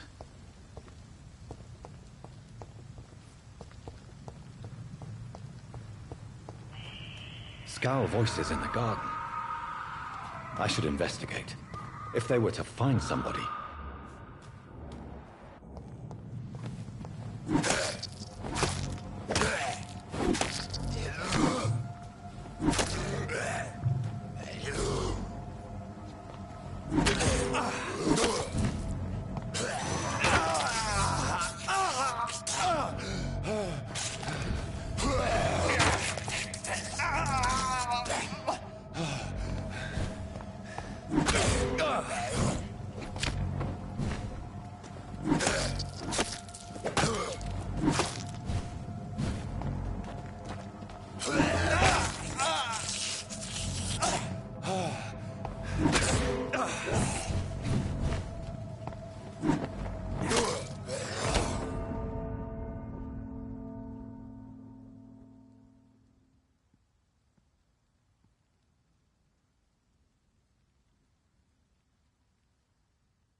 figuratively.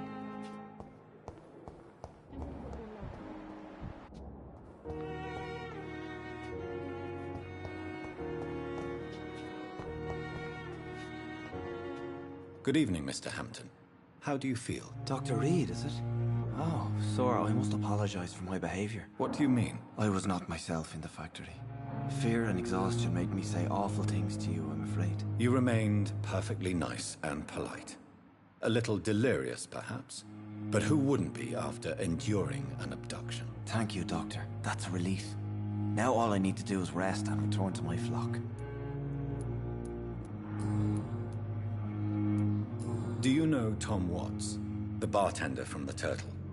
I met him before I found you in the canning factory. Tom? Yes, of course. Always the helping hand, good old Tom. Without men like him, corruption and despair would have wiped out the East End long ago.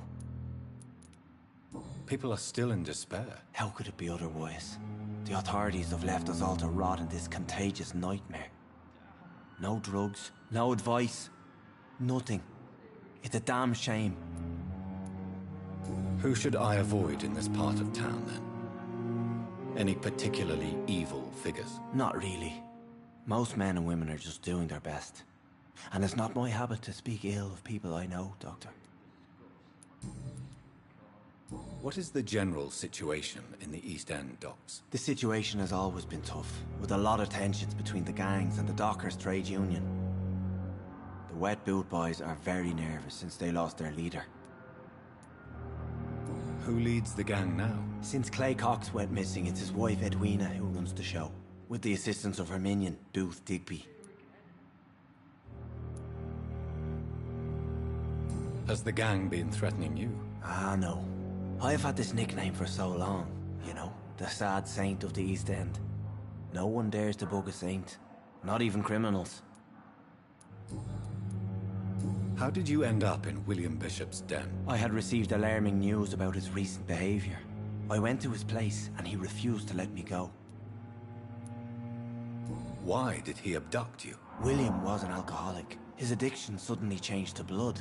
I don't know why. Just like a patient I met here. This Miss Hawcroft. You dared to enter this awful place alone. You're a hero, Mr. Hampton. Or a fool. I'm just a man trying to help his friends, Dr. Reed. William Bishop was a conflicted soul, searching for light.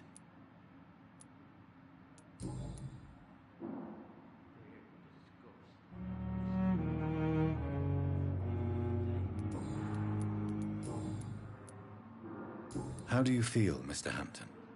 Medically speaking, I mean. I feel exhausted. Beyond exhaustion, actually. William drank so much of my blood in his madness. I feel empty. You're in good hands here. Dr. Swansea is well versed in blood transfusion, and I'm sure he'll take the best care of you. Thank you, sir. I believe all I need is rest. And then I can go back to the people who need me.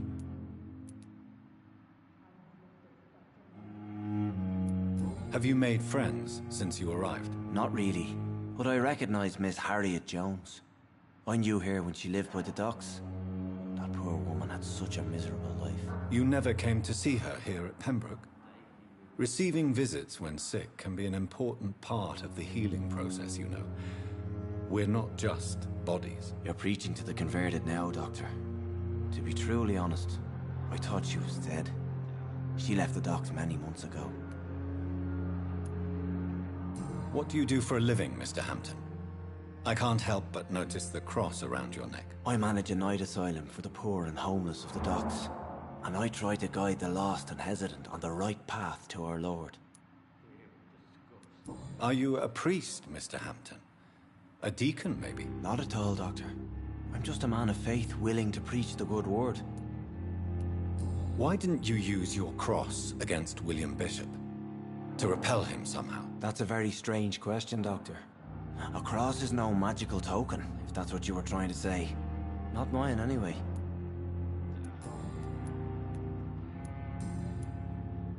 Goodbye, Mr. Hampton. We'll talk again later. Time has lost its effect on me, but the suffering continues.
So, Mr. Hooks and Nurse Hawkins are an item. Those two have hidden their affections well.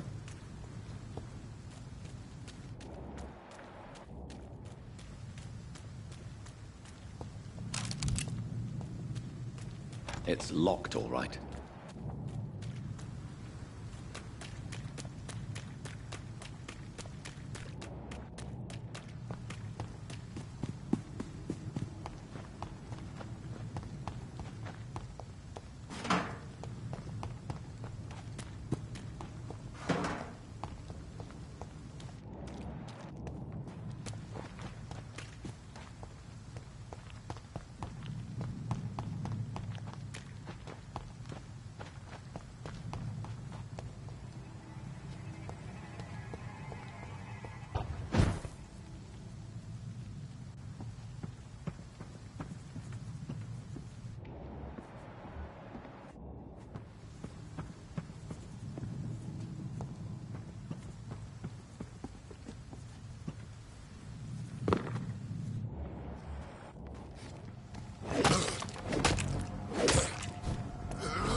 Another night of the glorious battalion of Pembroke. Good evening, Milton. Good evening, Doctor. Still trying to save lives? I have some good news, Milton. What? The epidemic's over? I retrieved your wallet, with all the money and a certain picture. Well, yeah, Pippa Hawkins is my girl. So what? Is it the difference of skin colour that bothers you? Not at all, Milton. Good. Please, take this money anyway, to remind you to keep your mouth shut. Not everybody is as broad-minded as you, Dr. Reed. Goodbye, Milton.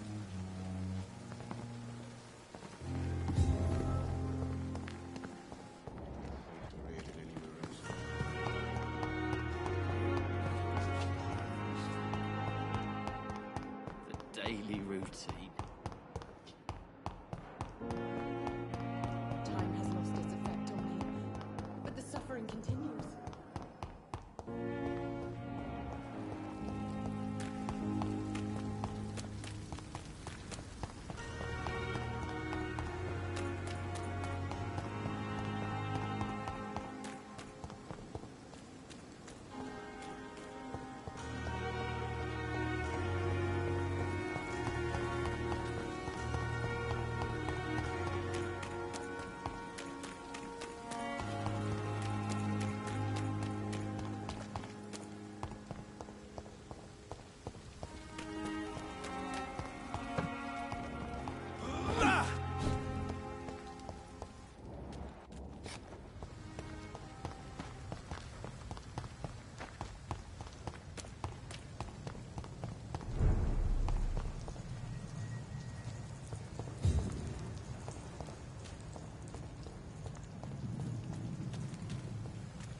I cannot enter.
This must be the place.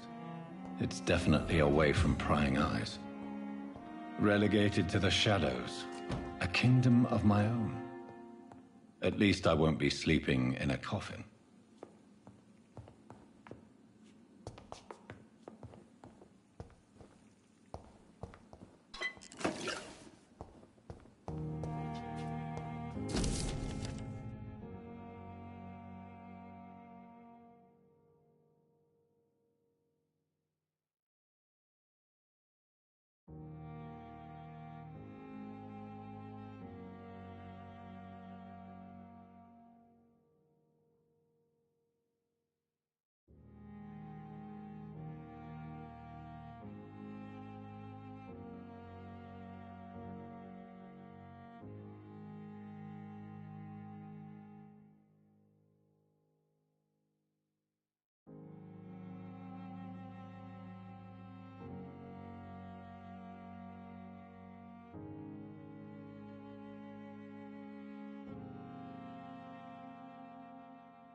William Bishop's blood is much...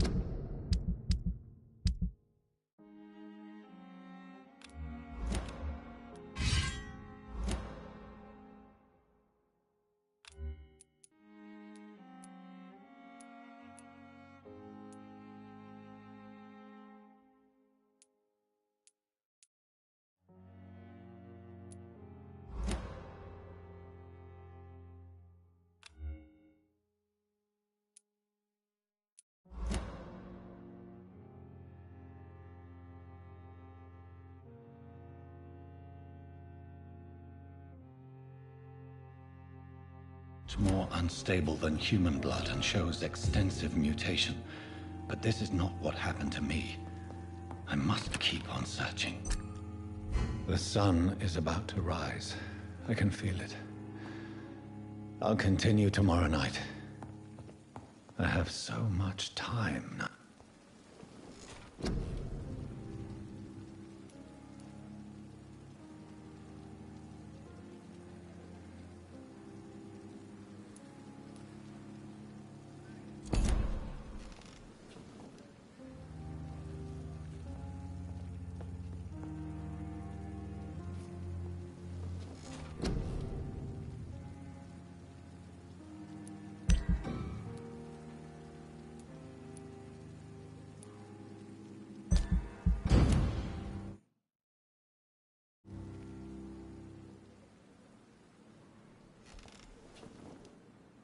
If I'm to stay here until my research is complete, I'd better learn to hide my true nature from the mortals. But what about my thirst for blood?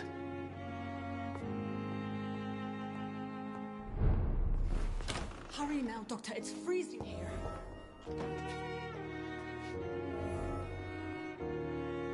Yes, Nurse Crane? How can I help you? I'm so sorry. I know Dr. Swansea wanted you to rest, but we have somewhat of a crisis. A crisis, you say? Our supply of antiseptics is nearly depleted. I was hoping there was another box up here, but...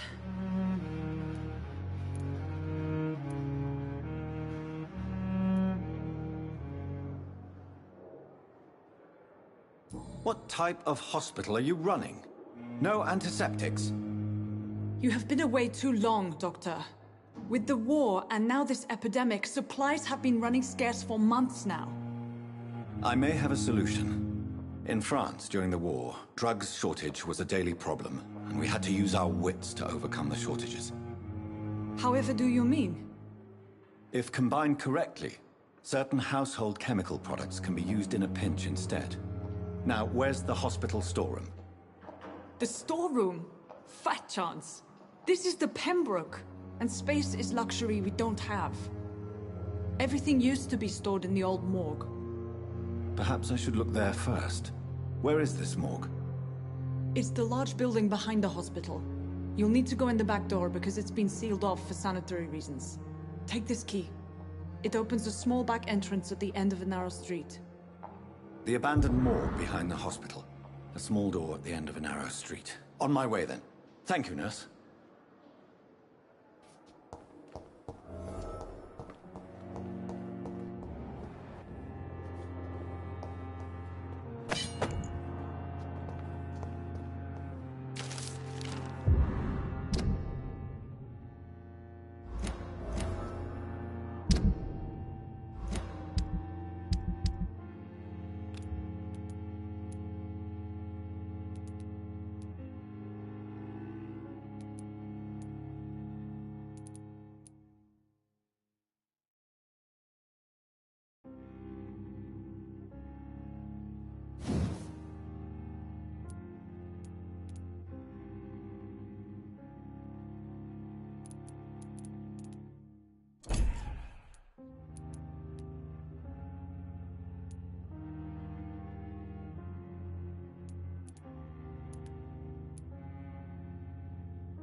It's locked.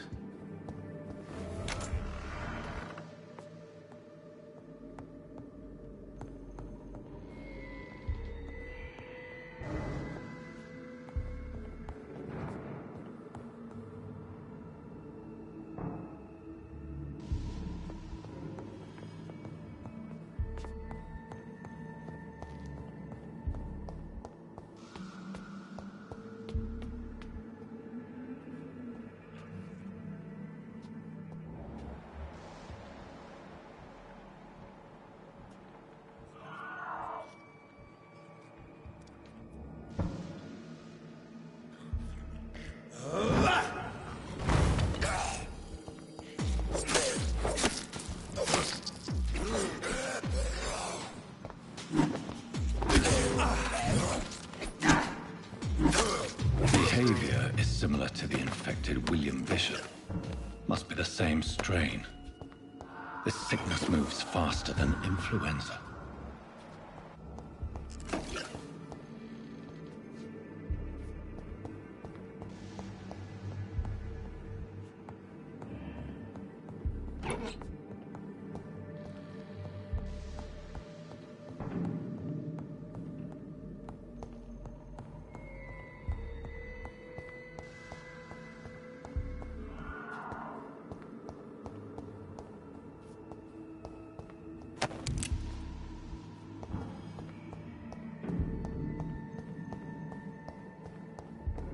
It's locked, all right.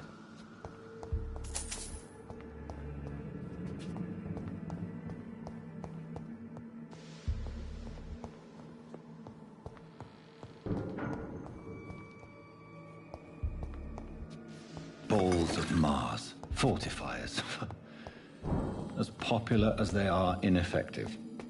But they do contain iron tartrate, and that might prove itself useful.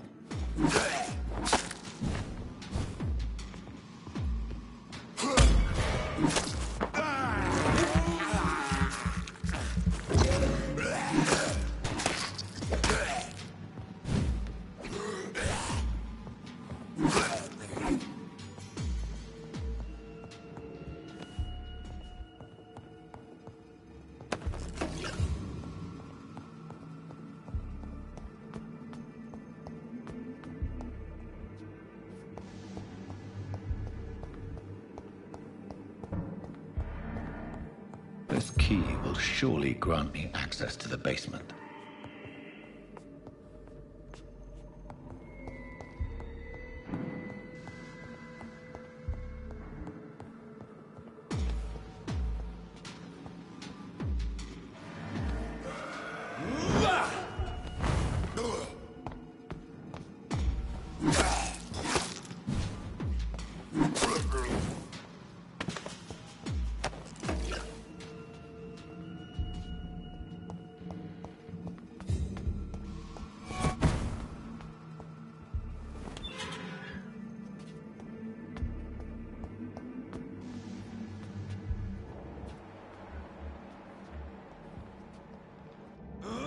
These skulls feed from corpses and the husks of animals.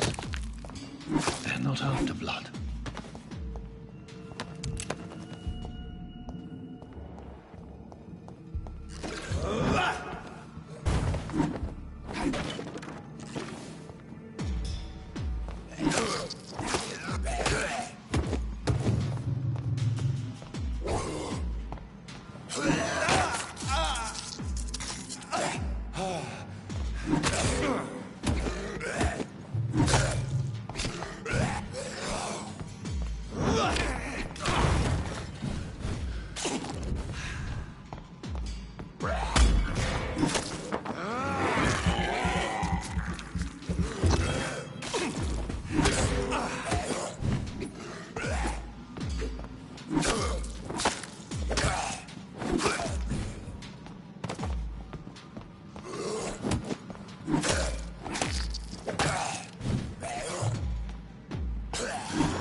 It's locked.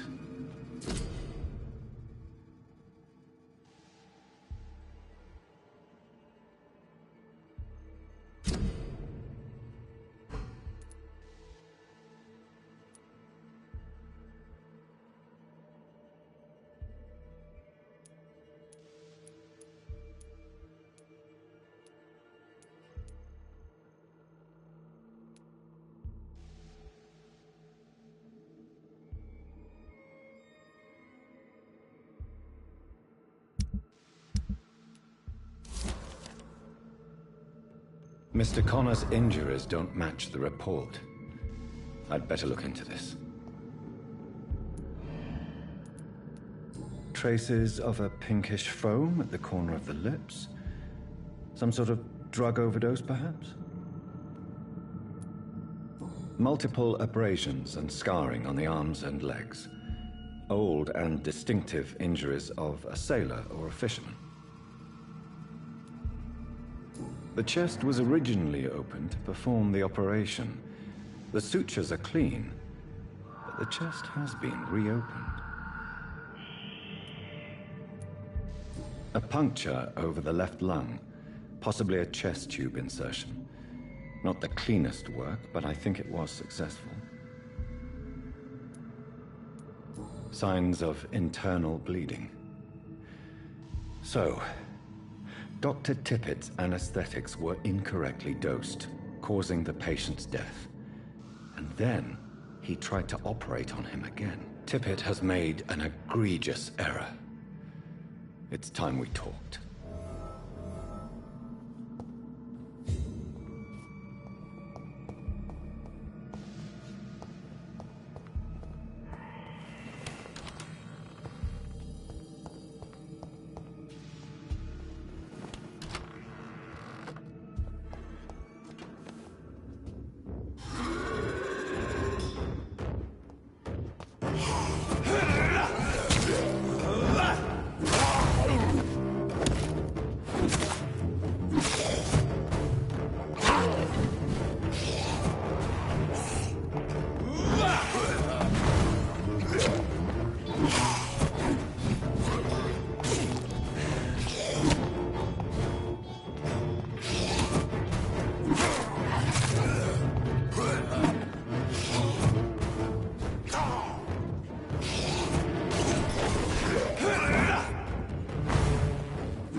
Scowls can be so ferocious. I'm not sure I can defeat them without becoming stronger. To drink blood is so tempting.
I'm quite busy right now, Dr. Reed.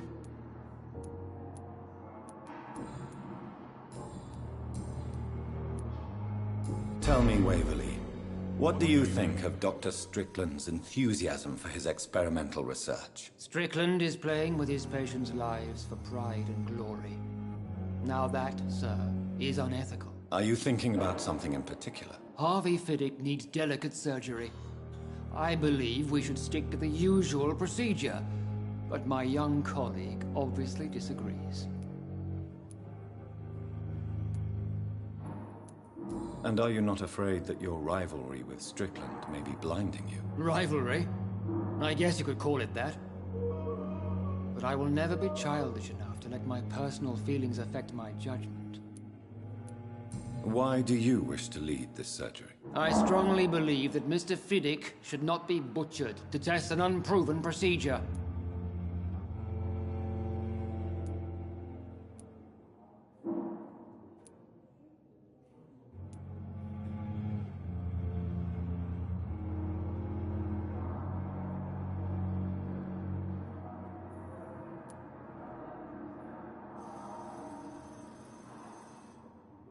Other people may say that's too conservative a point of view. Conservative?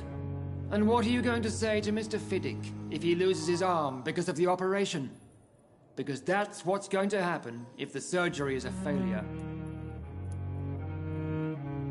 Do you need my assistance? Not at all.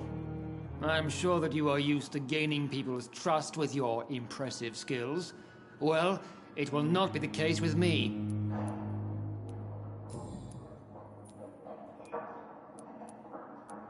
Tell me, Waverly, what do you think of Dr. Strickland's enthusiasm for his experimental research? Strickland is playing with his patients' lives for pride and glory. Now that, sir, is unethical. Are you thinking about something in particular? Harvey Fiddick needs delicate surgery. I believe we should stick to the usual procedure, but my young colleague obviously disagrees.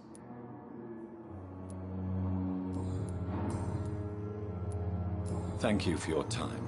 We'll talk later.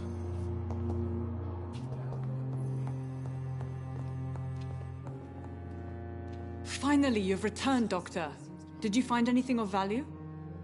Yes, nurse. You've worked your first miracle, Doctor. Now, this patient here needs immediate treatment. Duty calls. When the storm has passed, I'll show you how to mix the remedy yourself with the same basic ingredients. Many thanks, Doctor. When you've finished, you ought to report to Dr. Swansea in his office. He's been looking for you. Seemed pressing.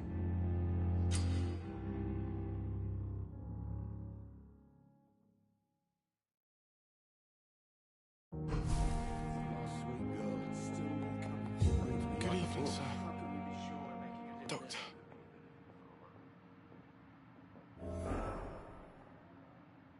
Good evening, madam. Can I help you? It's my son who needs you, sir. I'm Dr. Jonathan Reed.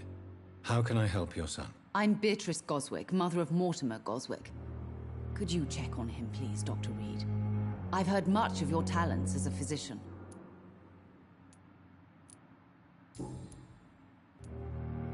What can you tell me about yourself, Mrs. Goswick? Not much to say. Just take care of my Mortimer and I'll cover all the expenses. That's all that matters. Are you really that rich? Most of the patients here are of a more humble origin, if I may say so. Yes. Thanks to my husband. May he rest in peace. I can cover any needed medical expenses. May I ask if you have an occupation, Mrs. Goswick? I'm a teacher by profession. I teach young women who are more ambitious about their futures than their families. What do you think of your reception here? Any complaints? I have had the uttermost reservations about this hospital since we arrived. But we had no other choice, considering the state of emergency. Is there something in particular that's bothering you? Some of the staff were not especially welcoming. I suspect they're not accustomed to dealing with patients of such social standing. Tell me more about your arrival at the Pembroke Hospital. What gave you such a bad first impression? The ambulance driver was quite rude, for a start. And that nurse, Miss Hawkins, seems to have quite a dubious attitude. What do you mean? She managed to secure a bed for my son despite the epidemic. It was a relief, but it wasn't cheap. She charged you for a bed? Yes, and I paid without question, considering the urgency of the situation. I share your concern, Mrs. Goswick. Be sure that I'll talk to the people involved. I don't expect compensation, Dr. Reed. But I'm aware such behavior would not be tolerated in other hospitals.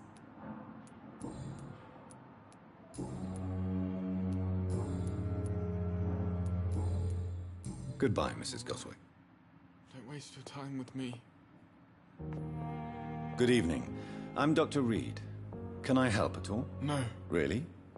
Why are you here, then? I don't want to talk. My throat hurts too much. I suppose that this pain is the reason you're here. Is someone taking care of you? Yes. And no. Could you at least tell me your name, sir? Mortimer. Mortimer Goswick. Do you need any help? I'm afraid I may, sir. I don't mean to be a burden.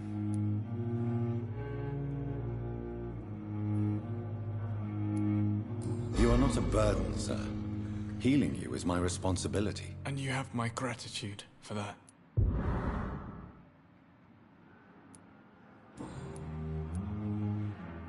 How painful is your throat, Mr. Goswick? So painful I'd rather not talk at all, Doctor.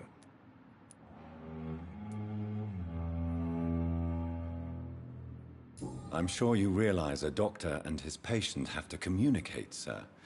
Would it help if I gave you some paper and a pen? Not really. I see. Then maybe it's not just your throat that hurts, Mr. Goswick. Perhaps your sore throat is just the consequence of something more hurtful. Yes, maybe. But I don't want to talk or even write about it now. Why did your mother have you hospitalized here? She seems convinced this is a bad hospital. My mother just wants the best for me. She won't rest while I'm here. She'd go all the way to hell and back to help me. Pembroke Hospital may look unorthodox, but rest assured, you're in good hands here. It's not me you have to convince, Dr. Reed. It's my mother. Is your mother bothering you? As your doctor, I can ask her to leave you alone if you would prefer. That's tempting, Doctor. But you have no idea what my mother is capable of. She would tie herself to my bed if you asked her to leave.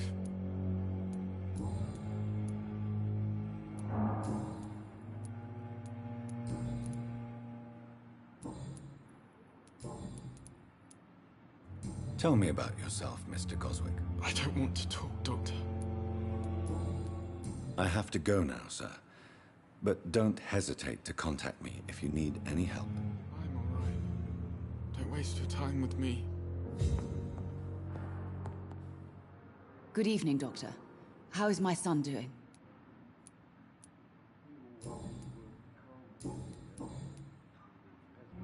Do you require medical attention as well, Mrs. Goswick? I have other concerns right now, Doctor.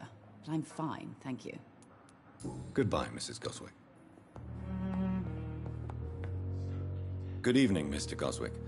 How are you? I'm okay. Do you need any help? Thank you, Dr. Reed, but you've done enough already. The rest is up to me now. I have to go now, sir. But don't hesitate to contact me if you need any help. I'm all right. Don't waste your time with me. Children, Helen. As for me, what a blundering idiot.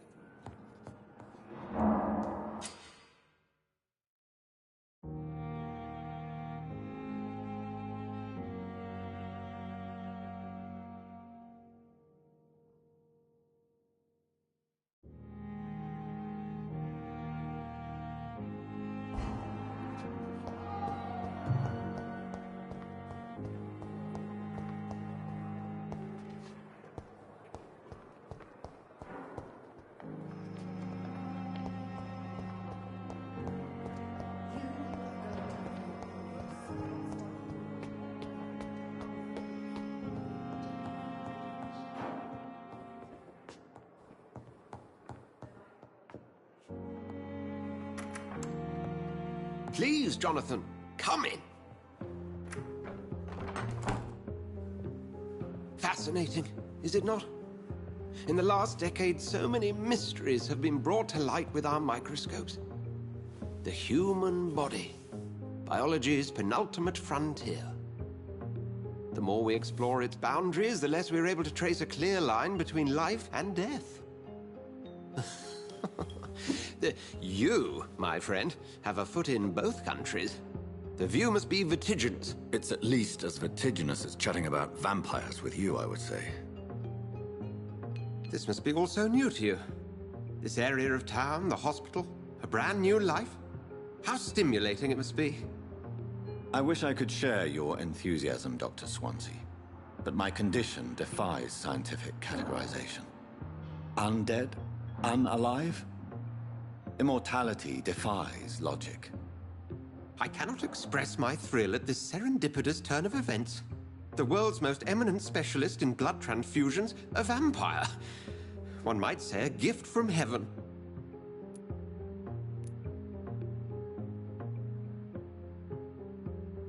It may seem strange, but your words have brought me some comfort here. Forgive me. I've been an admirer of your work for a long time, and now you are so much more than a brilliant physician. And please, call me Edgar.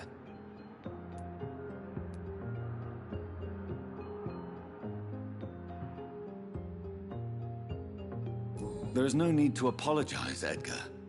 You offered me sanctuary when I had none. Very well. I have a task for you, Jonathan. Something that will require all your newfound skills. Please, go on. The Pembroke only survives through the generosity of our benefactors. Unfortunately, our main donor has found herself in a bit of a bind. Now, if you could help her out... A spokesman or politician is what you need. That's not my calling. And until I come to understand what has happened to me, I require discretion. Discretion is in order, Jonathan.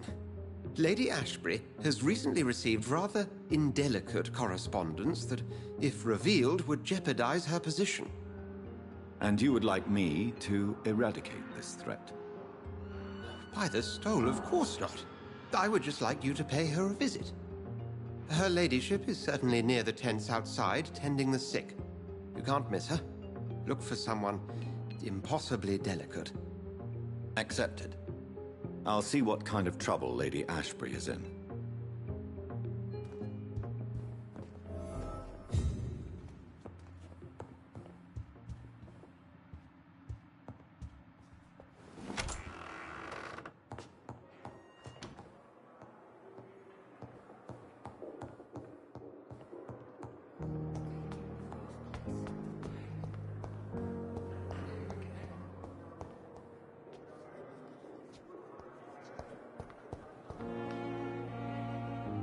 Good evening, Miss Howcroft. How are you tonight? I need blood, Doctor. Warm, rich, vibrant blood.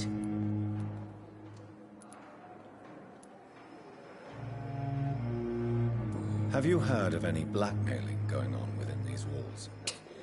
I have no time for mortal games. My secrets are beyond their comprehension, Dr. Reed. Who are you really, Miss Howcroft? I mean, apart from being a vampire. Is that not enough for you, puny mortal? What do you require? Proof of my powers? I'm curious to know who you were before becoming a vampire. It was such a long time ago, I don't remember. Centuries of unholy life can have strange effects on one's minds, you see?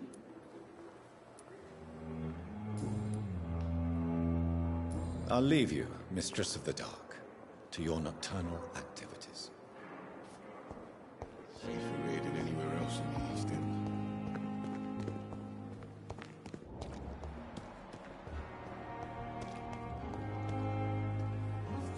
Good evening, Dr. Tibbets. Dr. Reed, any good news to share? Have you heard of any underhand dealings going on in this hospital? I have no time for such triviality, my dear colleague. We're here to save lives.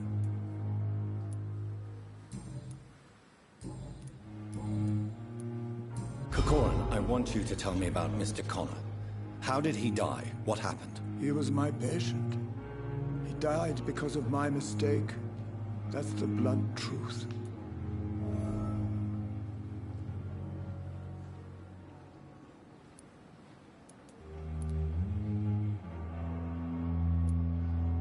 What was the nature of the mistake? It was a twofold error. My diagnosis was wrong, and the administered dosage was too strong. Why not stop practicing? Are you mad? I killed that man, I admit it, and it won't happen again. I have saved so many lives since then. Who was this patient? I don't know. Some sick man from the docks, maybe a fisherman. I had no time to talk with him. No one claimed a body. Goodbye, Dr. Tippett.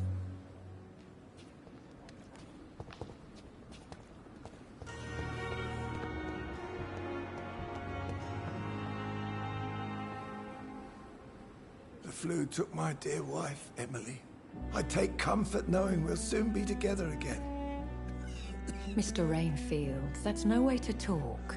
You're in good hands here, and we'll be up again soon enough.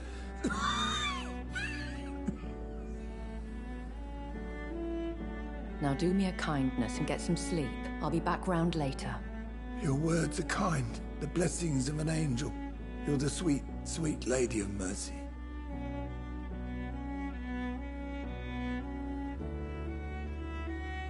Good evening, Dr. Reed. It's a pleasure to see you again. You seem surprised. Dr. Swansea has brought me up to speed concerning your recent appointment to Pembroke Hospital. You're a vamp... The lady who saved me that night, before vanishing into thin air. I remember you from the pub with Dr. Swansea. Indeed. Allow me to introduce myself formally this time. My name is Lady Ashbury. I remember you well, in spite of the brevity of our encounter.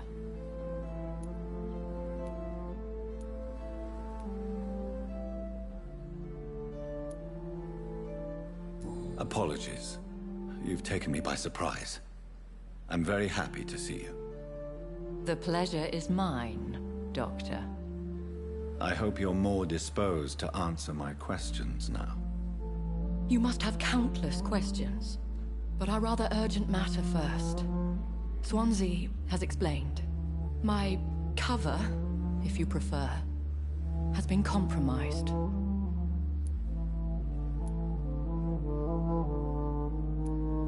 Have any of the patients given you trouble? These poor souls have so little left to live for. I do my best to ease their pain. The world would be a better place if it were cared for by women like you. You make me blush. I am simply a necessary evil.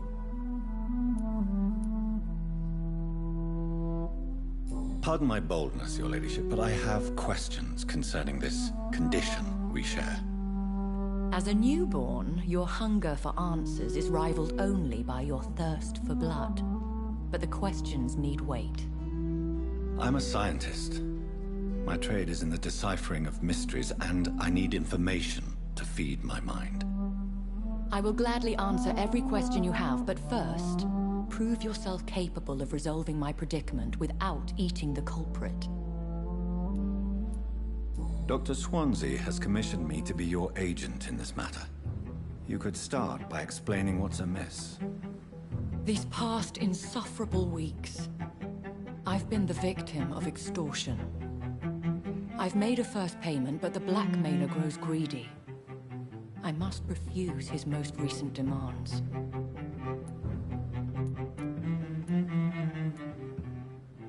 Who would be so foolish as to threaten you?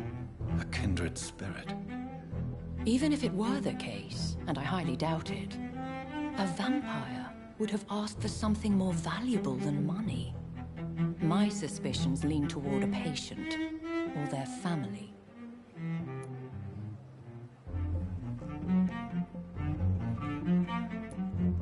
What are your expectations? Please be precise. As the newly appointed surgeon of this hospital, you are in an excellent position to ask innocent questions and deftly learn the identity of my blackmailer. If we're dealing with an ordinary criminal, surely you've the means to deal with it yourself, if I may. As immortal tradition doth dictate, all fangs and hypnotic eyes ablaze, the blood would run like a river. That's what I hope to avoid. Violence has a tendency to spiral out of control. Please continue. Every detail is essential. I'm your man. My embarrassment in this matter is eclipsed only by my shame at having put the hospital at risk. The threat from our anonymous scoundrel is clear. A list of dates. My visits coinciding with the dates of suspicious patient deaths due to massive blood loss.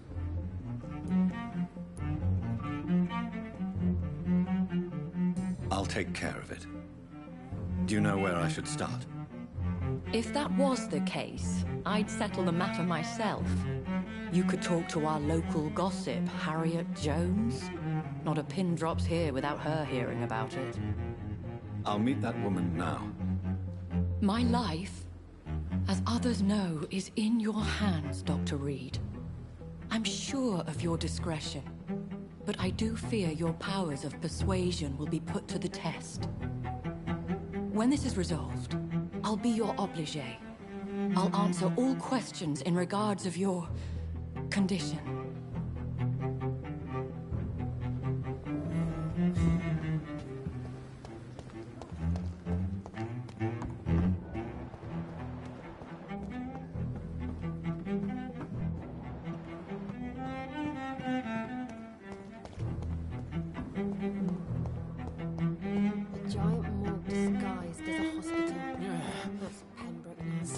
These nurses, bred with no respect.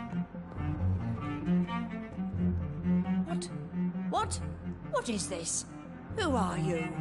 Get out of my room. There's no need for alarm, madam. I'm Dr. Reed, the new surgeon. Preposterous. Dr. Reed, you say? I don't want some bumbling intern. Where's Dr. Swansea? Please, calm down, madam. I assure you that I am highly qualified. I'm just back from war duty. How brave. Threatening an old defenseless woman. You know how long I've been a patient here? You've picked the wrong fight. I'm Harriet Jones. Harriet Jones?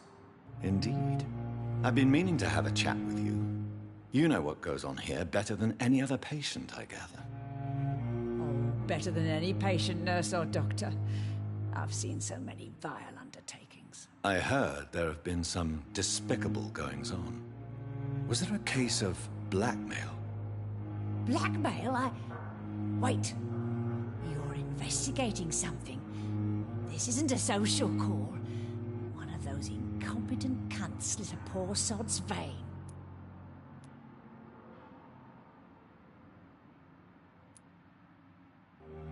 You seem to know more about the goings-on here than anyone else. Beware, Miss Jones, in case suspicion should fall on you. That's it. Blame the old and infirm. I see those little bitches' greedy little eyes. Just waiting for me to pop off, they are. If I didn't know better, Miss Jones, I'd be inclined to say you enjoy this type of idle gossip. God's honest truth, Doctor. It's just the way it is here. Most of these bitches would let you freeze to death before getting you a blanket. I assure you, madam, this is not an investigation into a possible medical error. Debauchery, then? Nurses Crane, Hawkins, Brannigans, whores, all of them. They can't keep their legs shut. I've seen them scratching slutty sores. Really? Well, if you have irrefutable proof, I'll not have the staff behaving in such a manner here. This is your business, Doctor, not mine. But I swear one of the nurses is cavorting with some man on hospital hours. Thank you for your time, Miss Jones. You've given me something to go on. See you on the next round.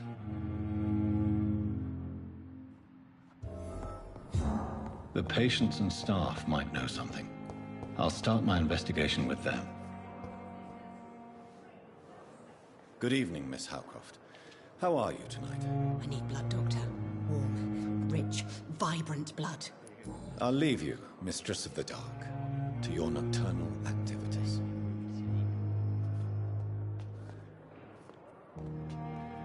Good evening, sir. Can I help you? Unless you're here to fix my face. No. I don't think you can help me. I'm Dr. Reed. I've recently taken the position of head surgeon here. War injuries, am I right? You guessed right, Doctor. German shell took my pretty little mug right off. But they still call me Thomas Elwood. Have you heard rumors of underhand dealings in the hospital? If you want to know what's going on here, you better talk to Miss Jones. She knows everything. Especially what she shouldn't. Why do you feel responsible for the injury, Thomas? What really happened? I wasn't disfigured by any German shells. It happened during my leave. It was an accident.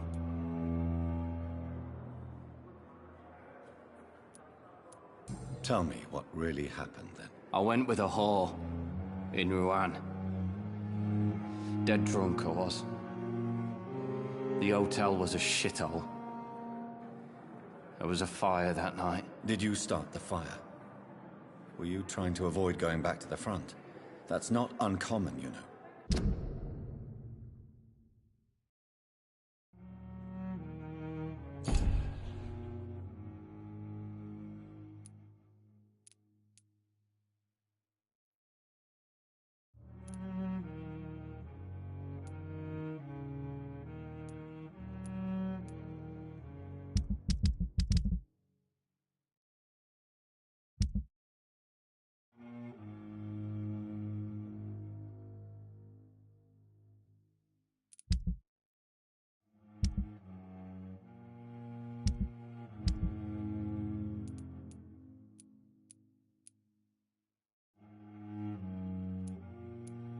No.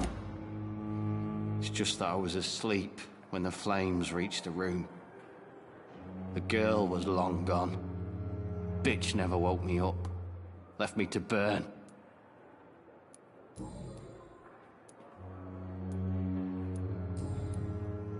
Goodbye for now, Mr. Elwood. You disgust on every street corner. The daily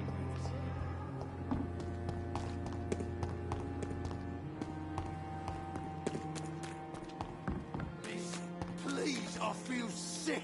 Get over here now. Good evening, Mr. Cox. Dr. Reed. Still working at night, I see. I like that. And why is that? People who don't sleep at night always seem more alive to me. More interesting, one way or another. Have you heard of any underhand dealings going on in the hospital? Blackmail? That's not my style. Too risky. The black market, though. Now that's where the money is. Do you ever think about that poor fellow I saw you push in the water? The wound he gave me will make sure I don't forget him. Still fucking hurts. Boss should cut me good. That man was determined to murder you. You almost died. What a surprise. The first time I met him, he nearly shit himself. Fucking coward. I guess revenge gives you balls. What did he want? Revenge? I recently had to kill his brother. Poor arsehole thought it would be easy to return the favor.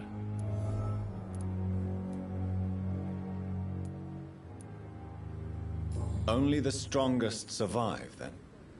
Survival at all costs. Is that all you think about? I'm the toughest bastard you'll ever meet, Dr. Reed. And I don't give a fuck what you think of me.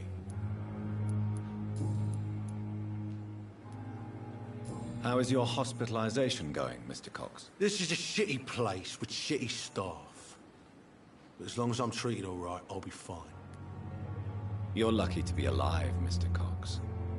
I hope you're starting to take better care of yourself. This place is full of sickness and decay. How could I get better in such a dump?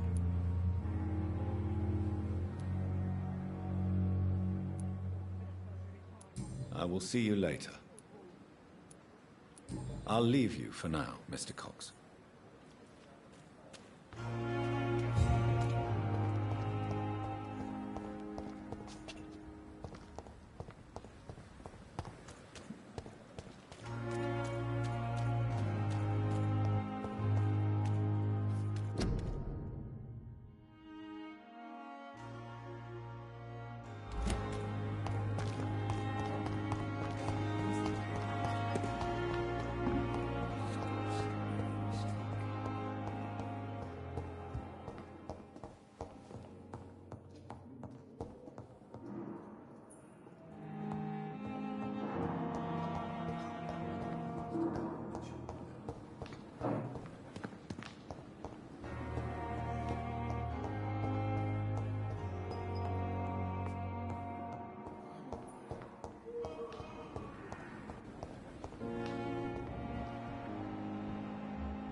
So many deaths.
Just die like this? Oh, is it? Rash.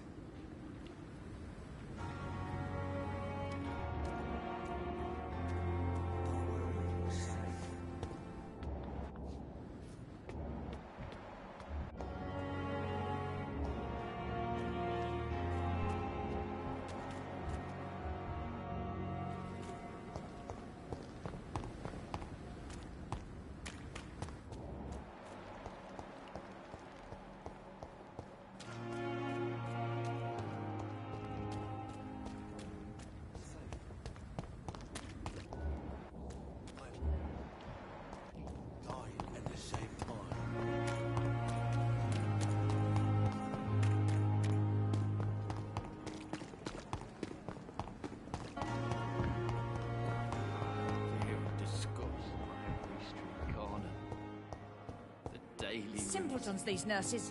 Bred with no respect.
dodged death so many times.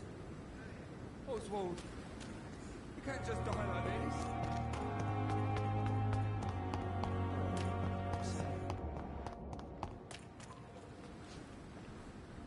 Please, sir. I need help bad. What's going on? I'm Blight, sir. Newton Blight. I've lost my mate. Can't find him anywhere. I'm Dr. Jonathan Reed from the Pembroke Hospital. Please, calm down and give me more details. Oswald and myself were both infantry, sir. We were en route for the hospital, but... well, we had a disagreement. And Oswald ran off towards the canal. How long have you been searching for him? I can't go there. Too many rats by the water. Bucking rats. Can't stand them since the war, sir. Can't stand them at all. Don't be ashamed, Mr. Blight. Many soldiers who survived the trenches suffer from musophobia. I'll see what I can do for your friend. Where was your friend the last time you saw him? He went down by the canal. He didn't want to go to the hospital. I think he went to the sewers on purpose. So I couldn't go after him. I have all the information I need for now. If I find anything out about your friend, I'll let you know as soon as I can. Thank you, Dr. Reed.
The flower's dying.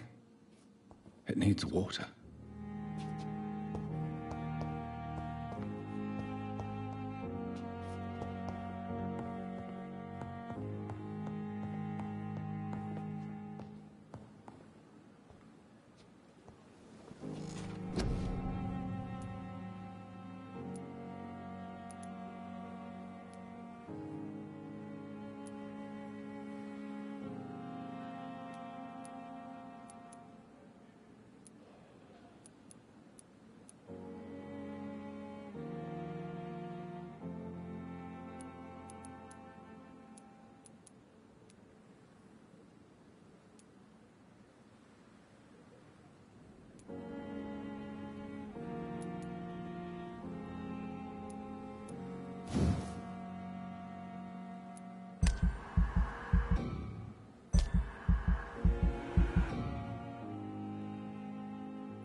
I cannot enter.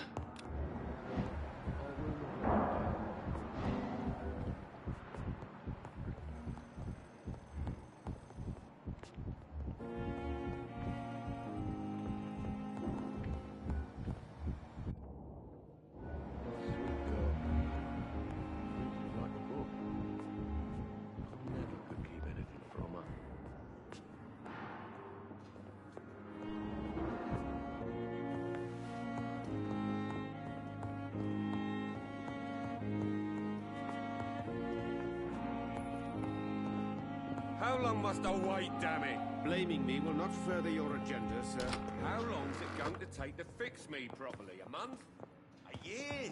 You have the right to disapprove of our methods, and you will kindly apologize when you're feeling better.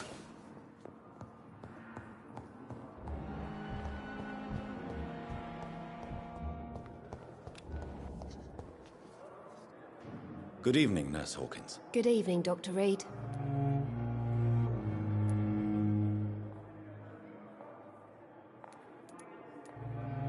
What can you tell me about the strange man visiting one of the nurses during her shift? Let me guess. You spoke with that old shrew, Harriet Jones. Do not pay attention to her, Doctor. She's full of fanciful tales.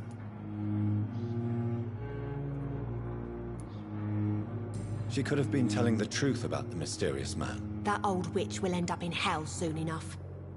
Who cares if a nurse finds some happiness where she can?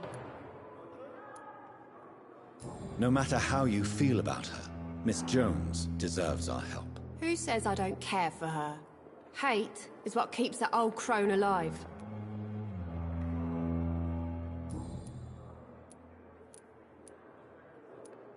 What can you tell me about the strange man visiting one of the nurses during her shift? Let me guess.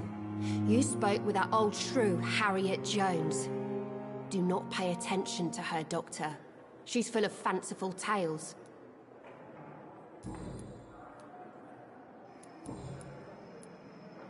Pepper, I know you're very close to Milton Hooks. Yes, Milton Hooks is my man. If you want to report me for that, just feel free, Doctor. I have no intention of reporting you, Nurse Hawkins. But are you aware of the risks? The rules say I won't be allowed to work as a nurse anymore. But here at the Pembroke, we break rules all the time. Is he worth the risk? Hey, I'm no perfect woman, and Milton is not the finest bloke. But we do our best to get by. That's all any of us can hope for nowadays.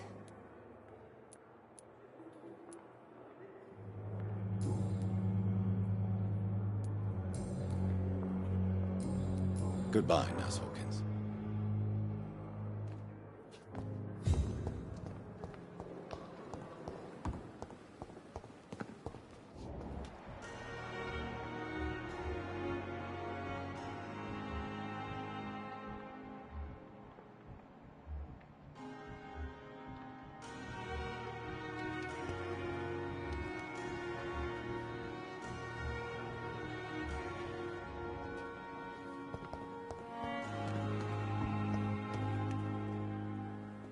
Good evening, Nurse Brannigan. Good evening, Doctor. Have you seen a strange man visiting any of the nurses here? I've never heard of such a thing, Doctor. Do you know if any of the hospital staff have criminal backgrounds? The people who work here all come from very different backgrounds, Doctor. Just like the patients. Goodbye, nurse. Call me if you need assistance.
take it!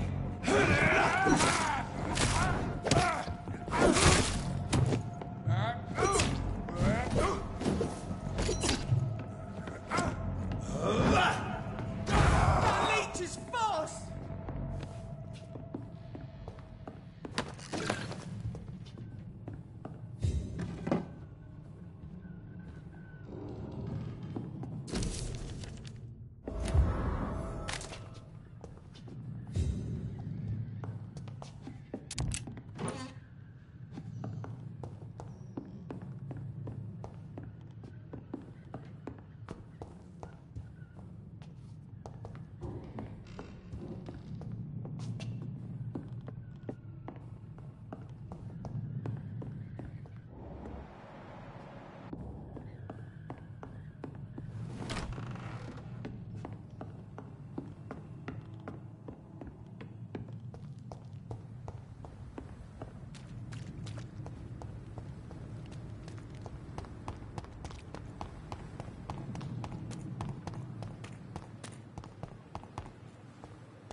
It's locked, all right.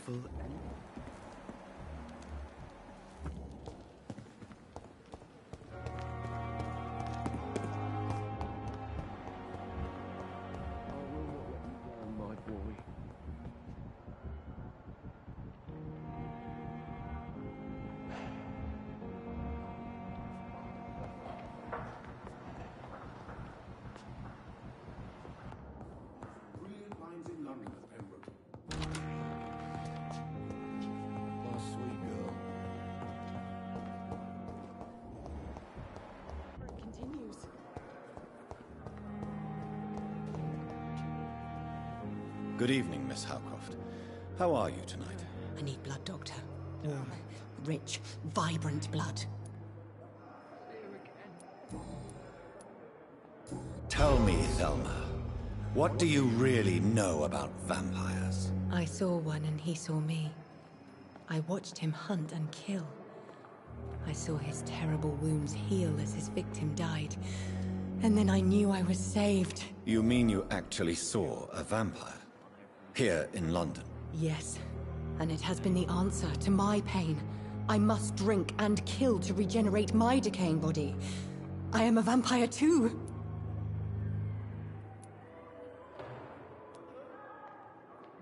You have no idea what problems your claim could cause if heard by the wrong people, Miss Howcroft. You must stop this nonsense now. Why fear the truth? Strange things live in the dark, Dr. Reed. Strange and ancient beings that were here before this island even had a name.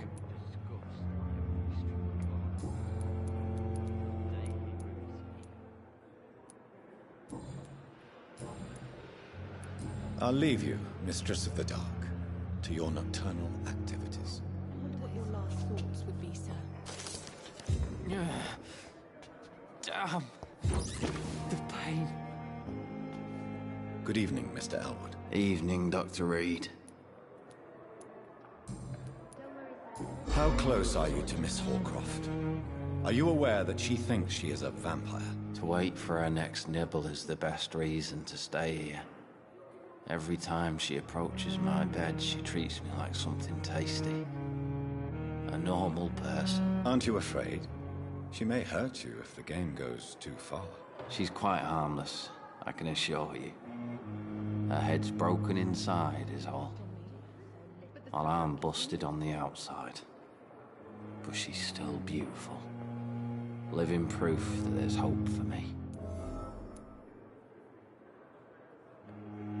So do you let her bite you? You know that's not sanitary. And why not? She's only supping a few drops of me blood. And the pain, it's real for once. She could decide to bite less willing patients. Then it's another good reason for me to stay here, Doctor.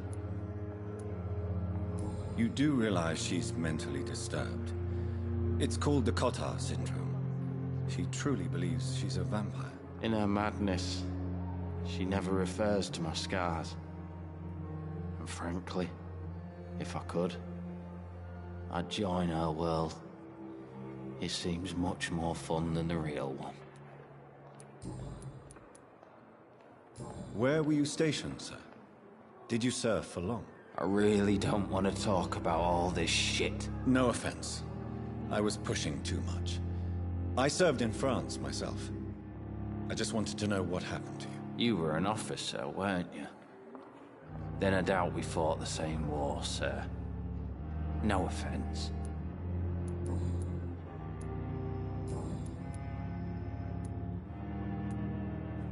How is your stay with us, Mr. Elwood? Oh, it's bliss. I just escaped death in the trenches to be surrounded again by the moans of the dying. Can I ask you precisely why you're a patient here? It's the pain, sir. The drugs don't work. It just hurts under the scars, if you get my drift. Who is treating you? Is someone in particular looking after your case? Nobody since the old and tired doctor spoke to me. Started to think I was forgotten about. Wouldn't blame you. You don't seem worried by that. My face hurts so much more when I smile or cry. I've learned it's easier not to speak. But be assured I'm smiling inside. Can I do anything for your pain? Nurses gave me a bunch of pills. No effect. Told you. It's like the flames are under my skin, burning away.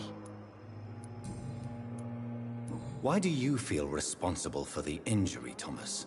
What really happened? I wasn't disfigured by any German shells. It happened during my leave. It was an accident. Why lie about it? Come on. It's one thing to come back disfigured by the Germans, and it's another to get injured in an accident that could have happened to anybody.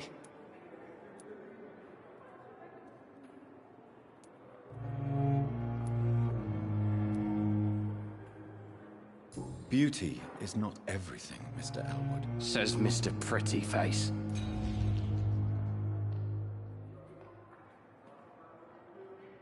Soldier, do you need assistance? I'm fine. Just do something for this pain, will you? That's all I'm asking.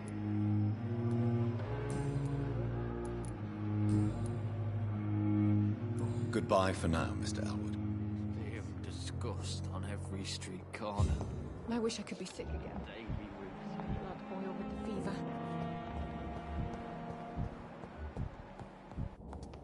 Liars and thieves, every last one of them! I have wasted so much energy for so little result.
Hey, Doc.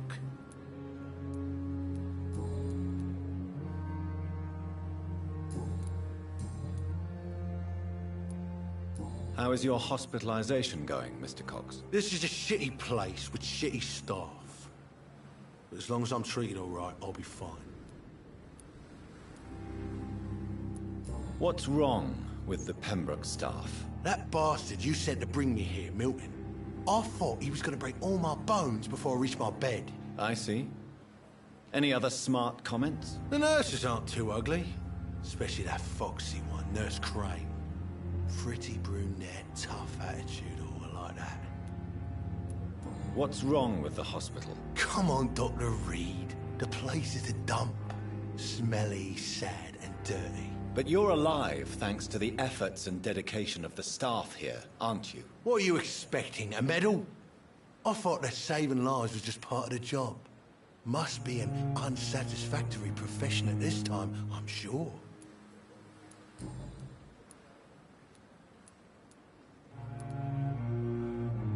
You're lucky to be alive, Mr. Cox. I hope you're starting to take better care of yourself. This place is full of sickness and decay. How could I get better in such a dump? Consider yourself lucky that I'm treating all of my patients equally. But don't push your luck. Don't play the innocent with me. I'm sure you have good reasons to act this way. And also weaknesses that can be exploited.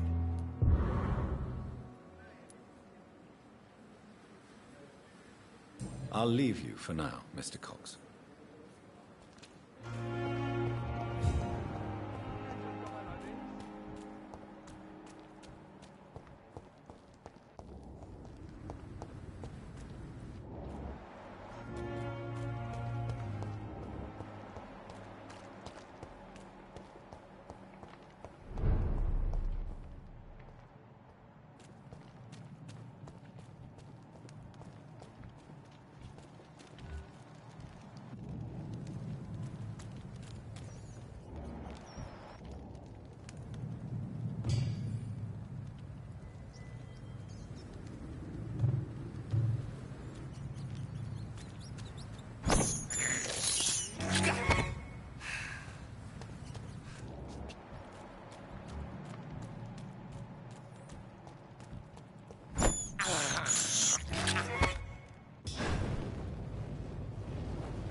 I can't believe I'm doing this.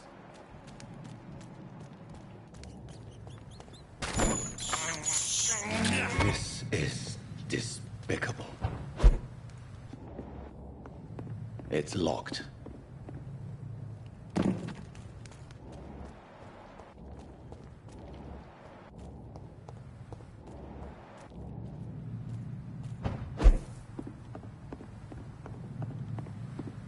I cannot enter.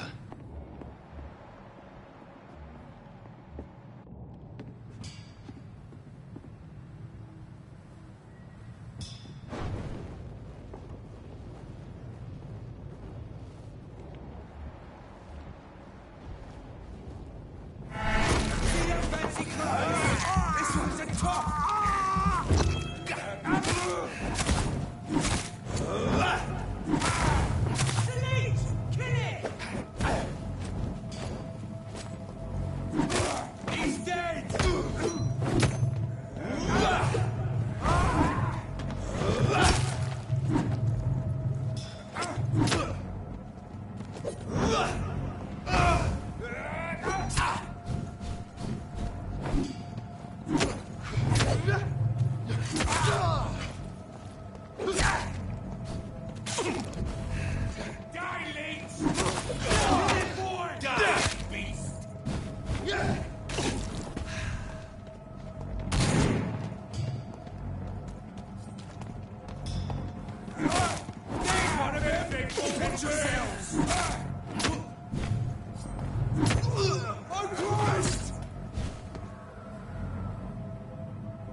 Finish it.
Good evening, Nurse Hawkins. Good evening, Dr. Reed.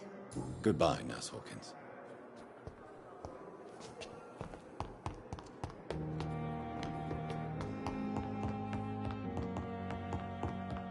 It's locked, all right.